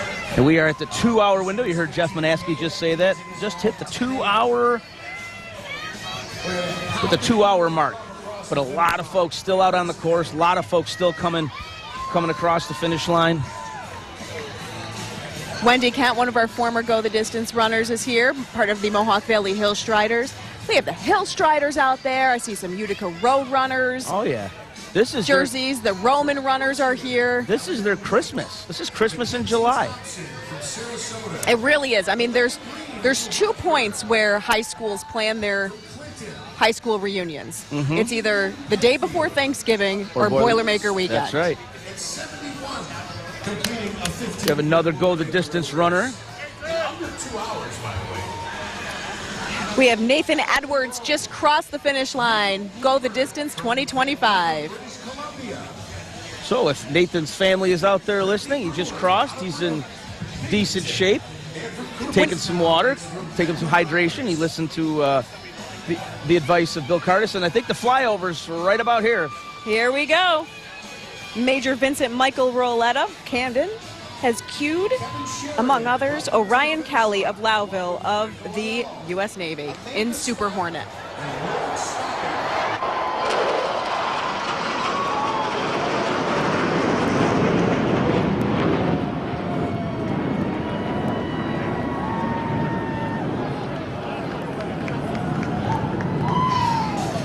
Pretty wild. State Senator Joe Griffo, you know, he starts working on securing this flyover like tomorrow for next year. Exactly. It's not easy. It is not easy to do. No, and they used to, now it's got to be part of a training mission or something like that. That's how they can. It is not easy, and I know it's changed multiple times in the last couple of weeks, so grateful to Senator Griffo for making that happen. I know Boilermaker runners look forward to it every year. It's not the Boilermaker without the flyover. No. And we've seen so many different type of aircraft. Yeah, different iterations. We've had helicopters, we've had vintage aircrafts, we've had fighters. I mean, we've had it all. So, hey, Jason's back with another Go the Distance runner. Jay, go ahead. I think my mic is on. It is Nathan. Nathan, congratulations, brother. Thank you. Tell me about what it was like out there for you today. Oh, it was brutal. It was brutal. It wasn't anything like I felt like I trained for, so I really had to push myself to go past my limits. You know, it was a lot of mental work. When I thought I couldn't go any farther, I really just had to think, you know, where my family and my friends were hanging out, and I had to remember that I had to push to see them. And when I saw them, it really was like a jolt of energy to keep going and to set those mile markers for myself. In the end, I just kept going and going and reminding myself, once I see that finish line, it was worth it, and I was feeling happy. You know, you told me when we did our piece with you that you struggled to find your fitness flow and where you fit in. Do you finally? I hope you feel right now that you totally fit in. Yeah, 100%. I mean, I really didn't know what to expect. I had no idea what running was going to bring for me. I felt like I found my fitness family because there's so many people within the LGBTQIA plus community within running, and they all support each other. And I mean, doing Go the Distance, I lost over 30 pounds just in these 12 weeks. So it's something I'm going to keep up with as long as, you know, my body allows me and I keep going. I think this is going to be something I keep up with for years and years and years to come. Well, I want you to know you are a lifelong member now of our Go the Distance team, my brother. Thank Congratulations. you so much. What a great job. Great job. That was awesome. Nathan Edwards, so proud of him. Proud of our whole team. That really is are. great. And he's with Nicole now. What great advice, though, for anybody running this. Yeah. Set up your own mile markers. That's right. Not just the signs and what the course is telling you, but, okay, where's mom going to be? Where's, you know, my friend going to be? Yes. Go back to 03 when I did this, and Joe trained me. Joe Wilzinski trained me. He said, Jason, you have to set those personal goals for yourself. He goes, count the trees if you have to, whatever Really? it takes. Yeah. And it gets you through. It really does. And on a day like today, everybody really needs it. It's bad out Well, there. that's where Go the Distance is a lot different than going out there and trying to do this on your own. Not only do you have a whole group holding you accountable and showing up to these training runs, but you have the advice of veteran Boilermaker runners. Not people who just run, but Boilermaker runners that help you, that guide you. And it warmed my heart to no end to hear him say he's found his fitness family with our group. So many go on to run races beyond the Boilermaker after achieving this. Oh, yeah, there's half of our group said, oh, we're going to run races in the fall. We're going to do falling leaves. We're going to do all of it. Yeah, you And I'm do like, this, you can do anything. Absolutely. I want to give a couple shout-outs. Brad Vivacqua just crossed the finish line. Go get Jeff. He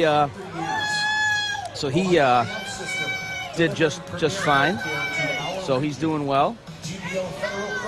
And Joe Wilzinski just crossed.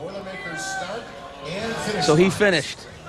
Joe Wilzinski. He wasn't sure if he was going to do it, but he did. Year number 48. That's one of 7 perennials. God bless him. He's giving a thumbs up, a little winded. We're going to let him sit down before we talk to him. Let him catch it's his the breath. humidity. Yeah. It's the humidity, and he knows,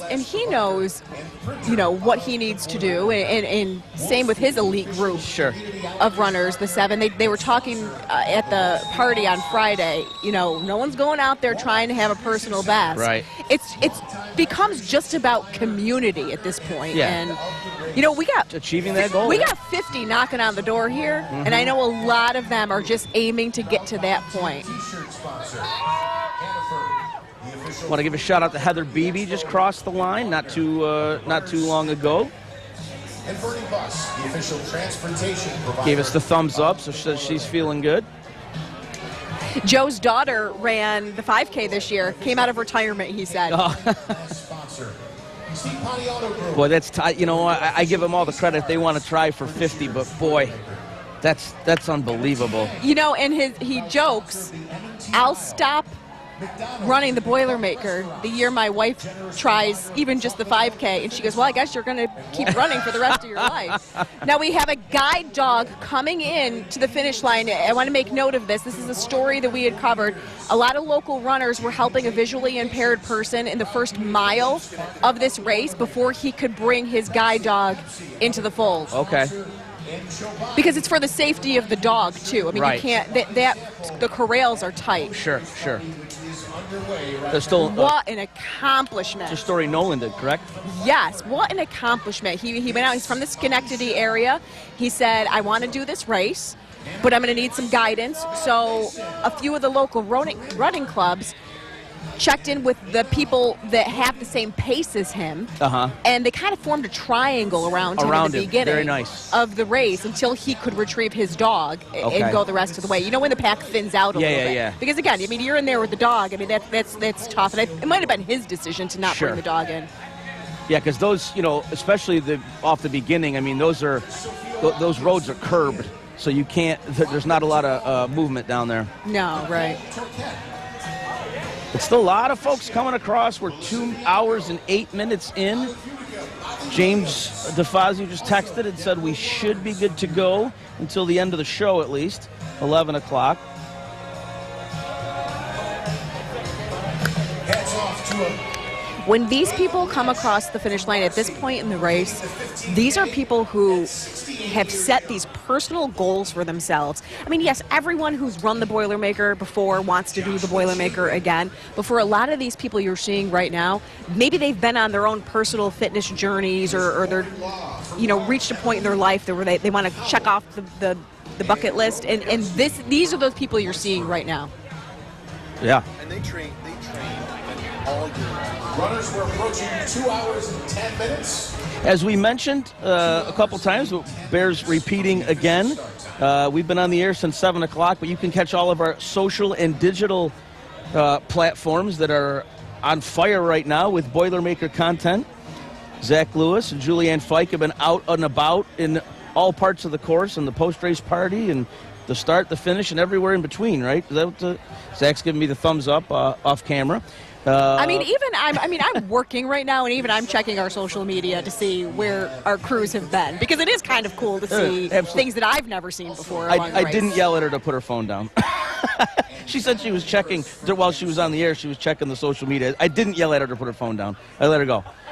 But it was neat. I mean, I've seen Jason on the media truck to a point, but that was a nice behind the scenes. I mean, that was pretty cool. I mean, Luke and Spencer were doing some things up near the 5K start with the DJ, Big Papa. That's Lisa Schurer at age 60.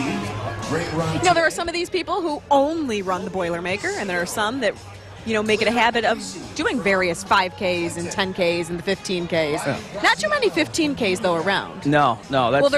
Jacksonville is the largest 15K in the country, but we're the best 15K. No doubt. So we've got Zach Lewis. You're not going to see it, but he's to the right of our stage. So, Zach, tell us a little bit about what you've been doing throughout the course of the day and what folks, our social and digital loyal folks, can expect now and going forward. Obviously, it's a great day for a race here. It is hot, but there are a lot of people here, and we were able to get behind the scenes on places that you might not have been able to see before. we were able to get backstage while they were setting up for the music, which is great. I was just backstage a couple of minutes ago, right before the flyover, and then we were able to get the flyover too. So we have so much stuff. We were able to interview people, first-time runners, ringing the bell. We talked to a couple of people out handing out water.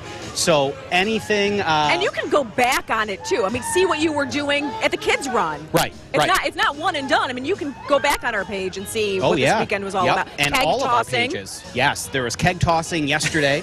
Well, Friday, actually. Yeah. And if you go to all of our Facebook pages, which would be the weather page, the sports page, the Go the Distance page, and WKTV, you'll see even more behind-the-scenes stuff from various people who had the platforms that day. Awesome. Today. Awesome. Well, and your work's not done. We're going to have more probably throughout the week because there's so much to put up there. So, Zach, I thank you for you and Julianne for probably covering more miles than some of the folks ran today. Thank you for covering. Zach? Oh my! I forgot my watch today. I've been telling I don't even know what time it is. No steps. I don't know. It's News Channel 2 time. All right. So let's go. Let's see. Ben is out on Champlain Ave. Let's go to him and see how things are at that point. Ben. All right, guys, thank you very much. And we're down here once again at Whitesboro and Champlain Ave. We're seeing the final few runners come by. We have seen, I believe all our Go the Distance runners have passed us, which is good. So they're almost there. They're making their way through. I want to bring in, I got Nolan and Riley still here, Nolan Hyman and Riley Jones still here with me. And guys, just to wrap up, both of you, this is your first Boilermaker. Nolan, let's start with you. What you think? It was amazing just seeing the amount of support that these runners are getting, and then also just to see kind of a determination of the racers as they make their way through a challenging and definitely hot course. Yeah, Riley, how about you? I mean, definitely a hot day. The sun's kind of gone behind the clouds now, so it's cooled down a little bit, but not a lot. But what are your takeaways from your first Boilermaker here at Channel 2? Exactly like Nolan said, I gotta say it's really impressive the amount of people that have just come out to show support. I mean, if you can see up the road a ways, there's people standing outside with a hose spraying runners, just trying to keep everybody cool and energized. So it really is amazing to see all the community support. Yeah, and another amazing sight was that flyover. You guys, Kristen and Steve, you both know I'm a huge aviation nerd. I've been looking forward to that flyover all week. And man, was that awesome. So we're going to send it back to the finish line. Steve and Kristen, that's going to do it for us down here, Champlain and Whitesboro. All right. Thank you guys so much. I'm glad you had a good time. We just Kevin Montano, he crossed the finish line. Yeah, former News Channel tour. I love it when people leave town and come back for this. That's right. That's right. Even our own alumni are still, they recognize how important it is. And now we can say that Nolan and Riley are Boilermaker, News Channel 2 Boilermaker alumni because they got their first Boilermaker under their belt. We'll need hopefully some more coverage years from them, though. Yeah, we're going to get them out, and we'll get them out in front of the camera. They were they were a little camera shy because we were talking this morning. It's first, what are you looking for? Camera shots. I said we want to see people, we want to see faces. It's not about us. Well, they took that literally. So Nolan, Riley, we do want to see you next time. But that's awesome. I'm glad they were on board, and Ben, of course, this is his third, so he's a veteran now of these Boilermaker shindigs. But the original Mats can pass the finish line. I mean, I've lost track. Is it a 6-pack or a 12-pack at this point? I think it's 6-pack. Yeah, it's a 6-pack. It's 6. Okay. Yeah. So it's Blueberry Blonde came by. So they are serving Weekend Warrior, the newest product from Saranac, at the post-race party, which is what you see on the left of your screen in the larger picture. I think we have an interview set up out there, possibly. We have a whole bunch of people that are in the post-race. Everyone asked, can I leave my post and go to the post-race party? Sure. I go, yes, but you got to bring a camera with you and a mic. You're not going to go start drinking as soon as your first assignment's done. So whomever's back there, take it away.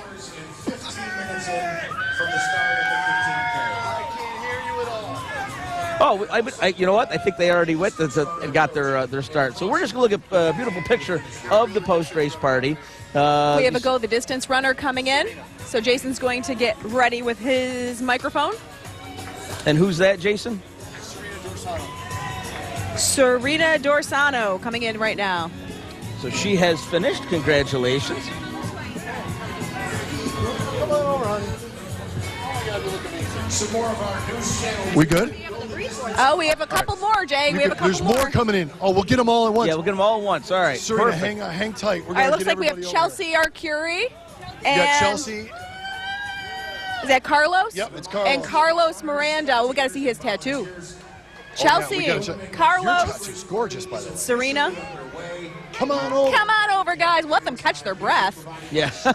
Give 'em a second. They all flock together, too. When you run with the Go the Distance team, you get the VIP treatment down here at the finish line. Nothing we set up. It's just everyone sees, the shirt and knows, okay, this is their first time running. Yeah. Let's roll out the red carpet and welcome Bob, them. you get pregnant. Yep. 8 months pregnant. A woman just crossed 8 months A young woman, pregnant. she just crossed 8 months pregnant. Oh, my already. God. Well, they say if you're a runner and you've done it all along, you're okay. Wow. Okay, all right, let's talk to our Go the Distance very team here. precious cargo. I've got Serena, Chelsea, and Carlos here. I'll start with you, Serena. What was it like for you out there? It was a hot one, real hot, but we did it. Crossed it off the bucket list, all of us. So I'm gonna break the wall here. You ran with a kidney stone, Chelsea. I don't believe this. yes, and a kidney infection. And a kidney infection. Yeah. All of which not good, but you're here. I'm here. How did you do? I finished, and that's all that matters. Not something we recommend, by the way, but you did it. I did it, and I am exhausted, and I'm running on pure adrenaline and antibiotics and ibuprofen. Well, all right. Congratulations. What's it mean to you to do this? This is bucket list material. Like, this is wild. It's really more than a run. It truly is an experience. Like, everyone who came out in this heat is just phenomenal. Shut up. Shut up right now. I said shut up. Seriously, that is just crazy. I cannot believe I'm done. I'm done. I'm done. I was so worried I wouldn't be able to get here, and now I'm done. You were phenomenal. Carlos, come on in here. Carlos, where's the tattoo? Right here. Okay. I wish we need a picture of this. Social exclusive. Social exclusive. I'm going to put it all over social media before you go. What's this mean to you, buddy? You've done a great job. Thank you. It means the world. I come so far. Amazing team led by Joe, the volunteers, WKTV. I couldn't have done it without their help, and it's just me pushing through. It feels amazing. What was it like out there? Hot one, huh? Oh, it is brutal. But I think I did better than our training finish, so I'll take that. Go catch your breath, my friend. I'm going to get a picture of that. Don't go far. Go right over here, okay? Unbelievable. They are such a good group. They're such good people. That was awesome. I mean, I told Chelsea, I said, the doctor has got to okay you to run. And she said, they loaded me up. I'm ready to go. Unbelievable. We preach about this program, but when we hear from the runners after they cross the finish line, I mean, it's so easy to take 2 steps and say, I'm never doing this again. Oh, yeah. But they're not saying that. No. They're ready. And you have 1 or 2 that might go, you know Yeah. what? I did it. I don't need to do it again. Sure. But there's a chunk of them that are like, let's keep going. Let's do it. And I we just saw saw last year's. Kevin Shanley just crossed the finish line. He was one of the first classes. He was the tie-dye class. Now I'm getting my years mixed up. I go by color of the I shirt. think it was like 06 or 07. Yeah, I mean, he just crossed. He continued every single year. Yep. It's just amazing. I got to go get that picture. Yeah, of this tattoo. social It'll be on Go the exclusive. Distance social page. You got to see this. I'll be right back. All right. Thank you, Jason. And thank you to the Go the Distance runners. And thank you to you folks for joining us. But we're not done yet. We're going to go away for just a couple minutes, take a quick break, and thank our sponsors who made this production possible. And when we're in break, if you have pictures, post those to our social accounts as well in our comments section. We'd love to use your footage as well. Absolutely. And we're going to have content all week coming from the Boilermaker. We're not going to have, do it all in one day. Jack Flans just crossed the finish line. We're going to give him a shout out. But what we're going to do right now is take a quick break, and then we come back. We're going to have more probably from the post-race party here on News Channel 2. Stay with us.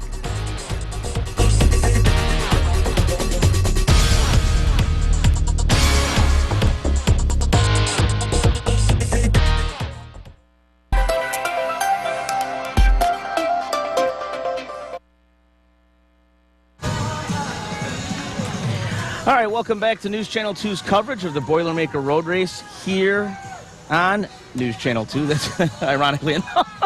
Steve McMurray, Kristen Copeland with you down at the finish line. We got a whole slew of people over at the post-race party. They're all on social media right now, but we'll get them back on TV, hopefully. A couple of things we had again, show how interactive we are. Deanna Salvatore Lacara text, what's the youngest runner for the 15K? And I believe someone else just asked you this. You said 8 years old? Based on my records, 8. 8 years old. Okay, so that's the answer.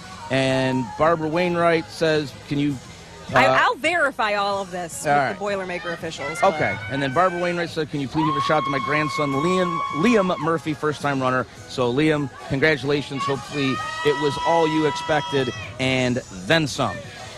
So, we have about a half hour, 35 minutes left in our coverage, but we're going to rebroadcast this several times on WKTV Plus. Unless you're watching the WKTV Plus rebroadcast, but it still will rebroadcast several times. What was noon for? What did you tell me, noon? Okay, so basically, anytime you put on the TV today on WKTV Plus, it's going to be the Boilermaker Road Race. It's noon, 4, and 8. They're 4-hour broadcasts. Got it. So Noon, 4, and 8. keep it on WKTV Plus, and it's going to be a continuous loop of Boilermaker coverage.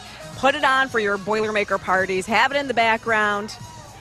Yeah, all day long. That was Mary Beth Napolitano, who just passed our vantage point. She was a Go the Distance runner, so she stopped in to say hi. So she's an. And there's another Go the Distance runner from this year coming into our vantage point. We'll see who that is. Put Jason on that. Our directors can see before we can see.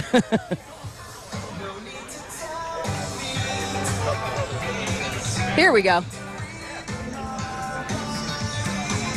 That's it's got to be a great feeling for them. You train. Kudos to Jason and you and Bill. You guys have done the Go the Distance program for so many years. Trained a lot of people to run this race. And what did Carlos say? Or no, it wasn't Carlos. The other gentleman said Nathan lost 30 pounds in training. There's enough of an incentive right there. That's a selling point. That's so cool. A lot of people don't even sign up for Go the Distance until they've reached that point, and he just kept going.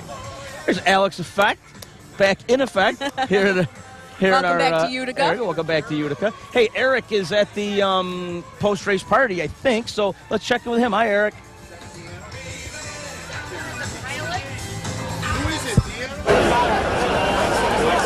Good afternoon. I am joined by Don Brown. He is part of Chobani, and a lot of stuff being handed out. Can you tell us about what you guys are doing here? We've been part of the Boilermaker for over 15 years, and because we have this delicious, nutritious, natural products, we thought, what better place to be right here at the post race, refueling the athletes, being part of the community, knowing about all the volunteers, what it takes to put on this amazing, incredible event. And Chobani is at the heart of being here in New York. We've got volunteers here. We've got our 14 drinks. We've got our 15 gram or 20 gram, refueling everybody and making cool down on this hot day, beautiful day here in Utica to be part of the Boilermaker 2025. And I was going to say, it's very hot. I mean, last year was hot. This year definitely a lot more hot and humid. Have people been grabbing more Chobani containers and drinks? Because I actually brought more this year than I brought last year because we ran low, getting close to the end of the post race. And the numbers are dropping, so we're trying to make sure we've got enough bike. It looks like we're going to come in just around 12 o'clock, but we want to make sure everybody gets that protein back in them after running the 15K, the 5K, and just being out here in this finally beautiful weather that we have here in upstate New York. Thank you. Awesome. Yeah, if you want to pan over to see the Chobani handouts here as well. Massive team here. Look at them handing out boxes. You see they're running to the truck and back. Everyone's grabbing as many as they can. Feel the love. That's what's great, just to feel that community love. And that's really why we're here. And then lastly, what flavors do you have? We have our strawberry cream. We also have some of our mixed berry, and we also have one of our new ones, a tropical fruit. So our high protein drinks are one of our new products. So you see them in a blue label. They're out there to get that protein back. And we've got just 3 great flavors to choose from. Come on over and grab them. Awesome. I'll have to grab some right after this. So for now, I'm going to send it back to you guys. All right, thanks a lot, Eric, and thanks to the folks from Chobani. And so a lot of gifts being handed out back there. Among the thousands and thousands of cups of beer, a little yogurt to go along with the fun as well. And a couple more Go the Distance folks coming in. Jay, who's that? James Wilsey. James Wilsey. So if you're out there following James Wilsey, he is about to cross the finish line in a matter of seconds. He's done it. He's given the thumbs up. And is that another one right behind him, Jay? Yes. Either Karen or Deanna. I can't see. Oh. I think it's Deanna. Yes. Deanna. And Deanna. Deanna Hopkinson. Deanna Hopkinson coming across right now. All right, so she made it. So that's awesome. All right, let's go back to the post-race party again. And again, I told you most of the station is over there, so let's check in with Spencer this time.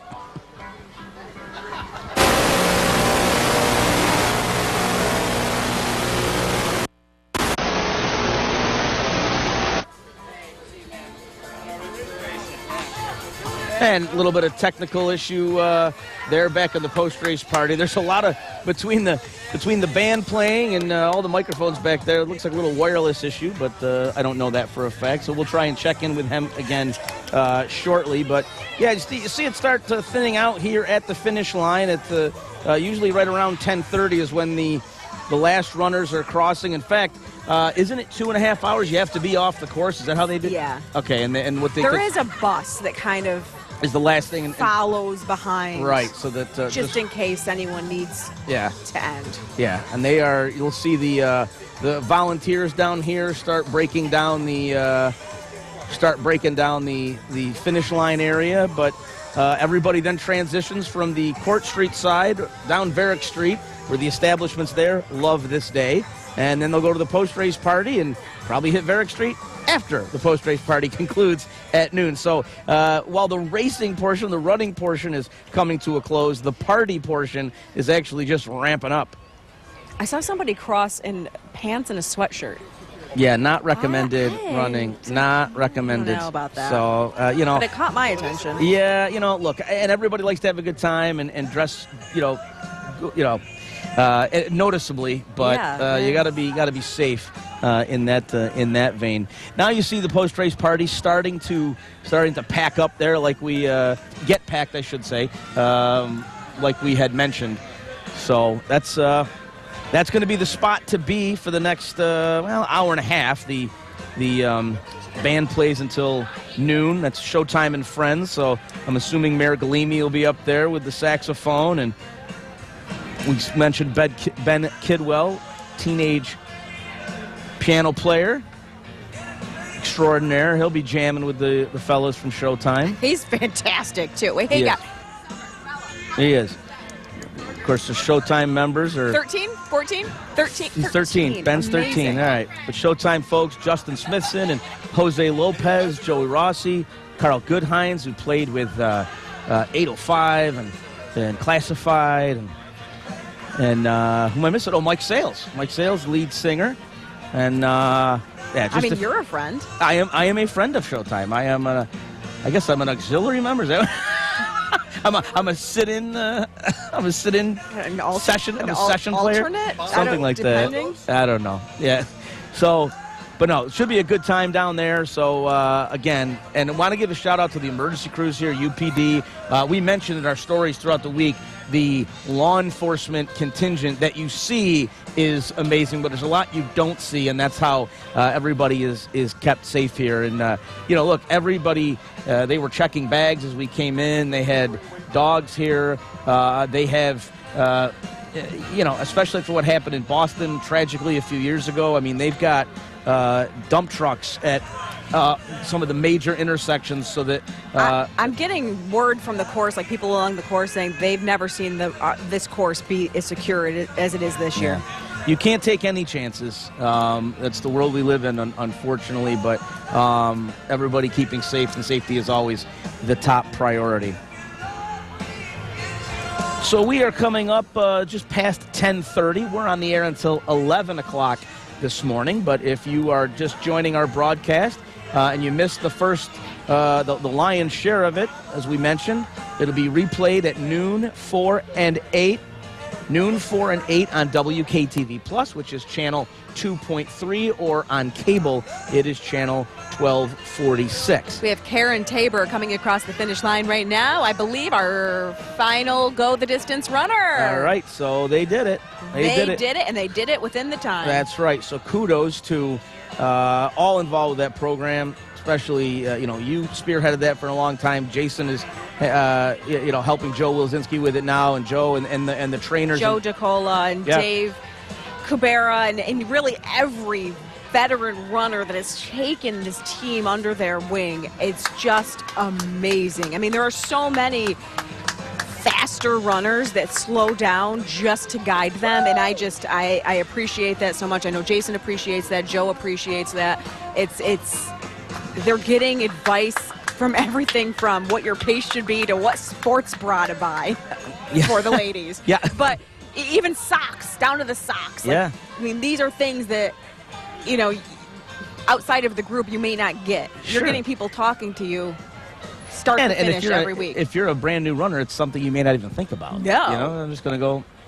No. And our local sneaker store, that they help out a lot with fitting for shoes, and it's a team effort. And I see a lot of there's a lot of volunteers down here at the finish line. They're either finish line crew or race safety, and they are part of the Go the Distance team as well. They volunteer their time. They make sure our crossings are safe because we can't shut down traffic during Go the Distance training runs. And so now these are familiar faces to them. When they cross the finish line, they have people here looking out for them, right, one toe across. It's a good, it's a wonderful setup, and and they've all come in. So Jason, kudos to you again for your work this year on Go the Distance, and we're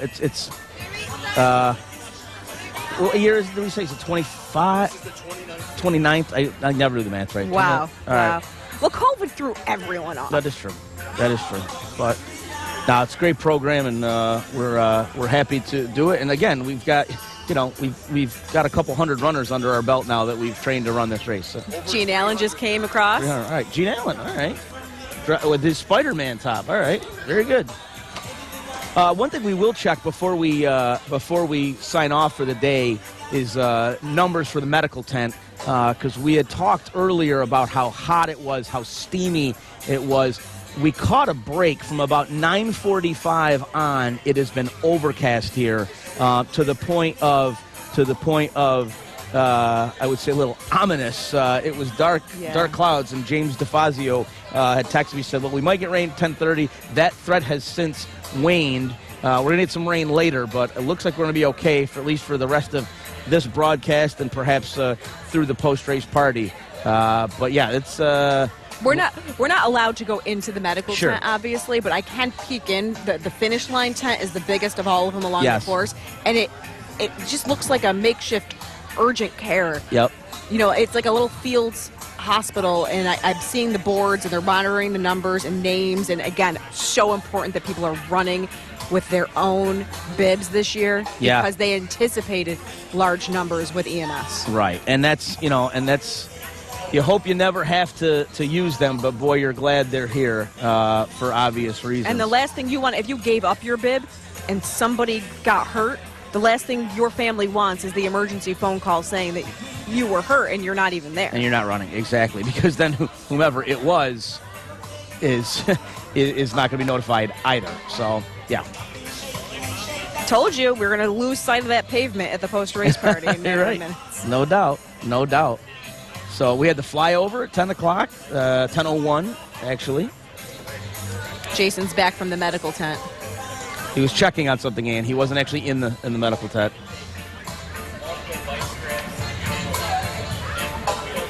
Oh, the EMS total start to finish of the 9.3 is under 100 people. All sites under fewer than 100 people. Under 70 in the tent. Okay.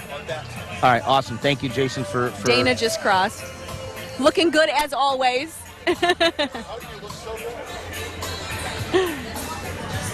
And the band is playing in the back, as we said, the post-race party. And like I said, Varick Street's going to be pretty busy this afternoon, without question. Big party going on at the post-race party, and that spills over to the Irish Cultural Center is open. The Polish Club is open. Celtic Herb? Okay. I don't know. I said Irish Center, but Celtic Herb, yeah. But every place along Lucan's, I think O'Donnell's is open. I can't. Varick, I don't know. It is a festive atmosphere, no doubt, and it's just a great thing to be part of.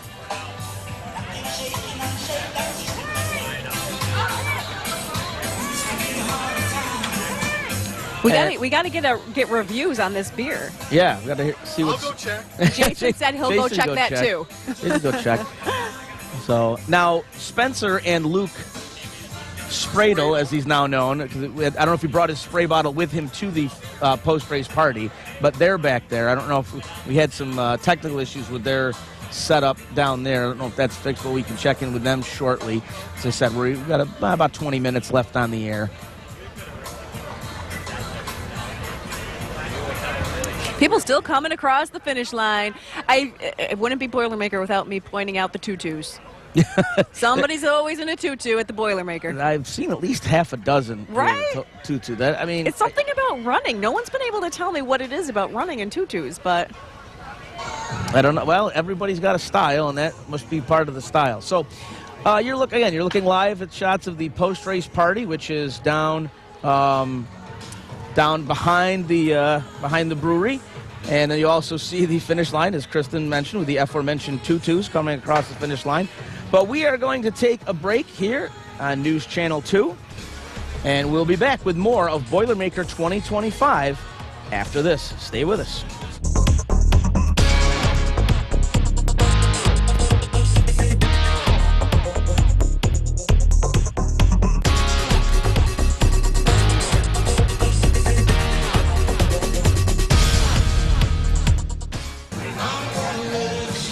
thanks for joining us for Boilermaker 2025. We are live here at the finish line of the best 15K in the country, but we are all over the post-race party as well. Yeah, in fact, Thomas Taylorino, I think this is Boilermaker 1 or 2. This is second. So we're going to send it over to him. I'm sure he can't hear us because it's really loud over there, but we're going to send it over anyway. Thomas, what's going on over there? Thanks, guys. I'm here at the Boilermaker post-race party alongside Tommy Hart, who ran in the first Boilermaker, and now he's in the 48th. Tommy, how's it feel to complete another Boilermaker? It's fantastic. I'm getting older. I'll be 79 Tuesday. Last year I ran on my birthday, so I'm averaging 2 hours now. Instead of 1:30. It gets harder apart. There's just more people every year. They love the beer run. It's a great race, great party. And you've been running for so many years. What are some of the things you enjoy most about this race? The people, spectators, they make the race. I've been running for 65 years, and I enjoy every bit of it. I got no knees. I have knee replacements many years done, and I got to start, and I'm still doing marathons. Not like I did 25 years ago. But there's another picture I got to put on my wall, or a certificate in my basement. So I got a house in Norwich. My friends crash it. We sleep, we pass the party, now we're on barbecue, and then we go home tomorrow, back to New York, Staten Island. So I enjoy every bit of this. The mugs, the glass, the people. But what can I say? Now instead of 600 runners, I got 20,000 runners. But I don't have much more to say, so it's a great race, and you guys are doing a great job. And you've been able to see the growth from the beginning to now. What's it been like being able to see how big it's become? From 600 to 20,000, I find I was ranked 10th in the world, this race. It's a money race, so people, international race, they come make prize money. So I remember last year, the guy he did 42.10 for 15K. That's average like 4 something a mile. I'm not even at the 4 mile mark and the race is over. But it's a good job, a good race. I love every minute of it. My friends are here waiting for me over there, over by the beer. So I'll have a couple of beers, go home, shower, and then barbecue. But I really appreciate it. You guys are doing a great job.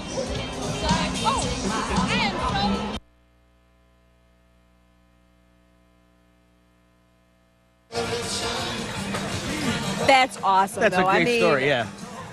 Thank you, Thomas. 48. So, Assemblyman Brian Miller down here at the finish line, giving out some high fives.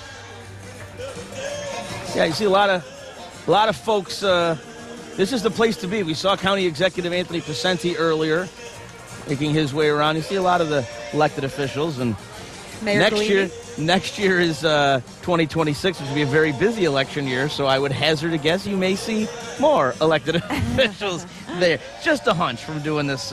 Hey, just doing this a couple to years. be. Hey, listen, we've got a captive audience. Assemblyman Miller, I mean, he was out the expo. He was doing packet sign-in. Yeah.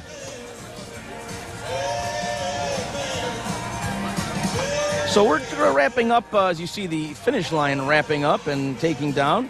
Just do a little recap for you, in case you're just joining us. And as we mentioned, you can watch the rebroadcast on WKTV Plus, which is channel 1246, channel 2.3 over the air at noon, 4 and 8 today. And we may play it even more throughout the course of the week. We'll see how that goes. Your winner today, the Boilermaker champion, 28-year-old John Career, a Kenyan, a native Kenyan, lives in Fortville, Indiana right now. 42:44 was the winning time. Not really a challenge from your second place, which was Hilary Koech, also of Kenya. Finished 24 seconds back. Am I doing that right? 16 and 8 is 24 seconds behind. His second? Is this the second?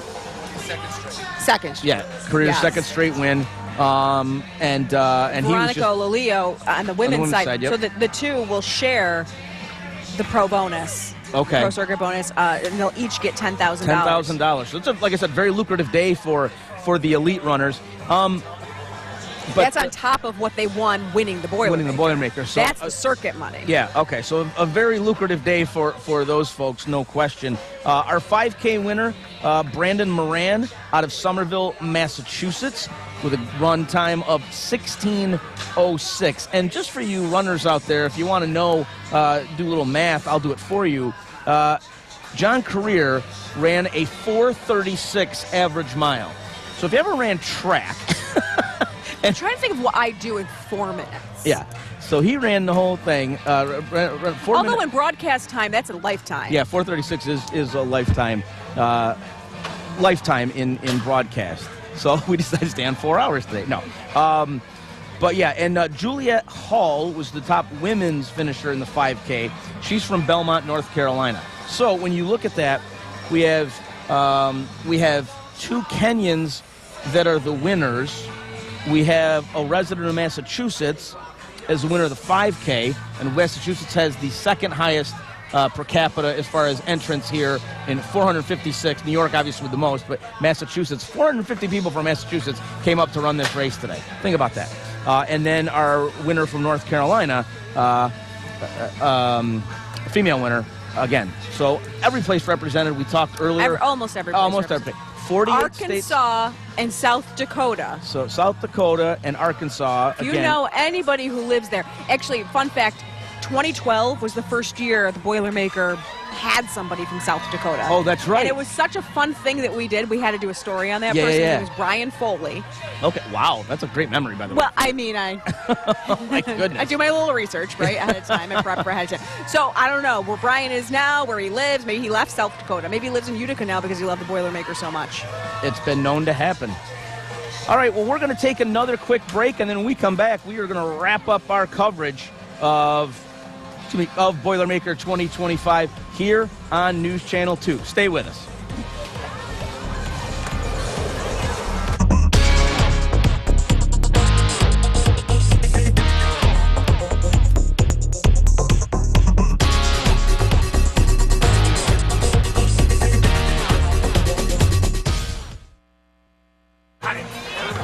Thanks for joining us for Boilermaker 2025. We've reached the finish. We have our finish line medals. Oh, yeah, mine's right here. That's right. We've reached the finish. Oh. Yep. Well, we're looking at the post-race party right now. Teardown is happening here at the finish line. Just about everyone off the course at this point. A couple people coming through. Yeah. There we go. Oh, now we're on. See? Oh, yeah. Okay. We finished. We finished. We were here. We were here first, actually. We were.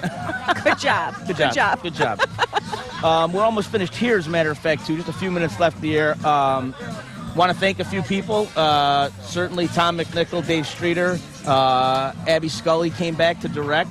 I don't know if they... Tom celebrating 50 years at station. WKTV, which, if you're doing the math, that's before the Boilermaker started. That's right. That is right. And the owner of our company, Bob Prather, says, well, 50 years, maybe we can take him off probation finally. So, all right. But no, great job. This stuff doesn't come together easily, but Tom and Dave are two of the best in the business, and their crews are just as solid. So we thank them for that. Look, it was a little hairy. We were worried about the weather. Every year, a lot of years it seems like we're dicey, but that's going to happen the second Sunday in July.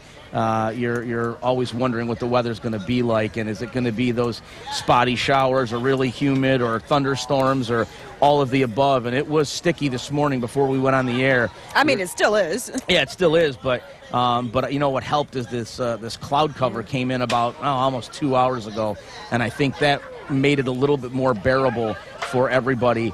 As Jason mentioned, he did some research for us, or found the answers. Less than 100 folks treated by the medical personnel at the event.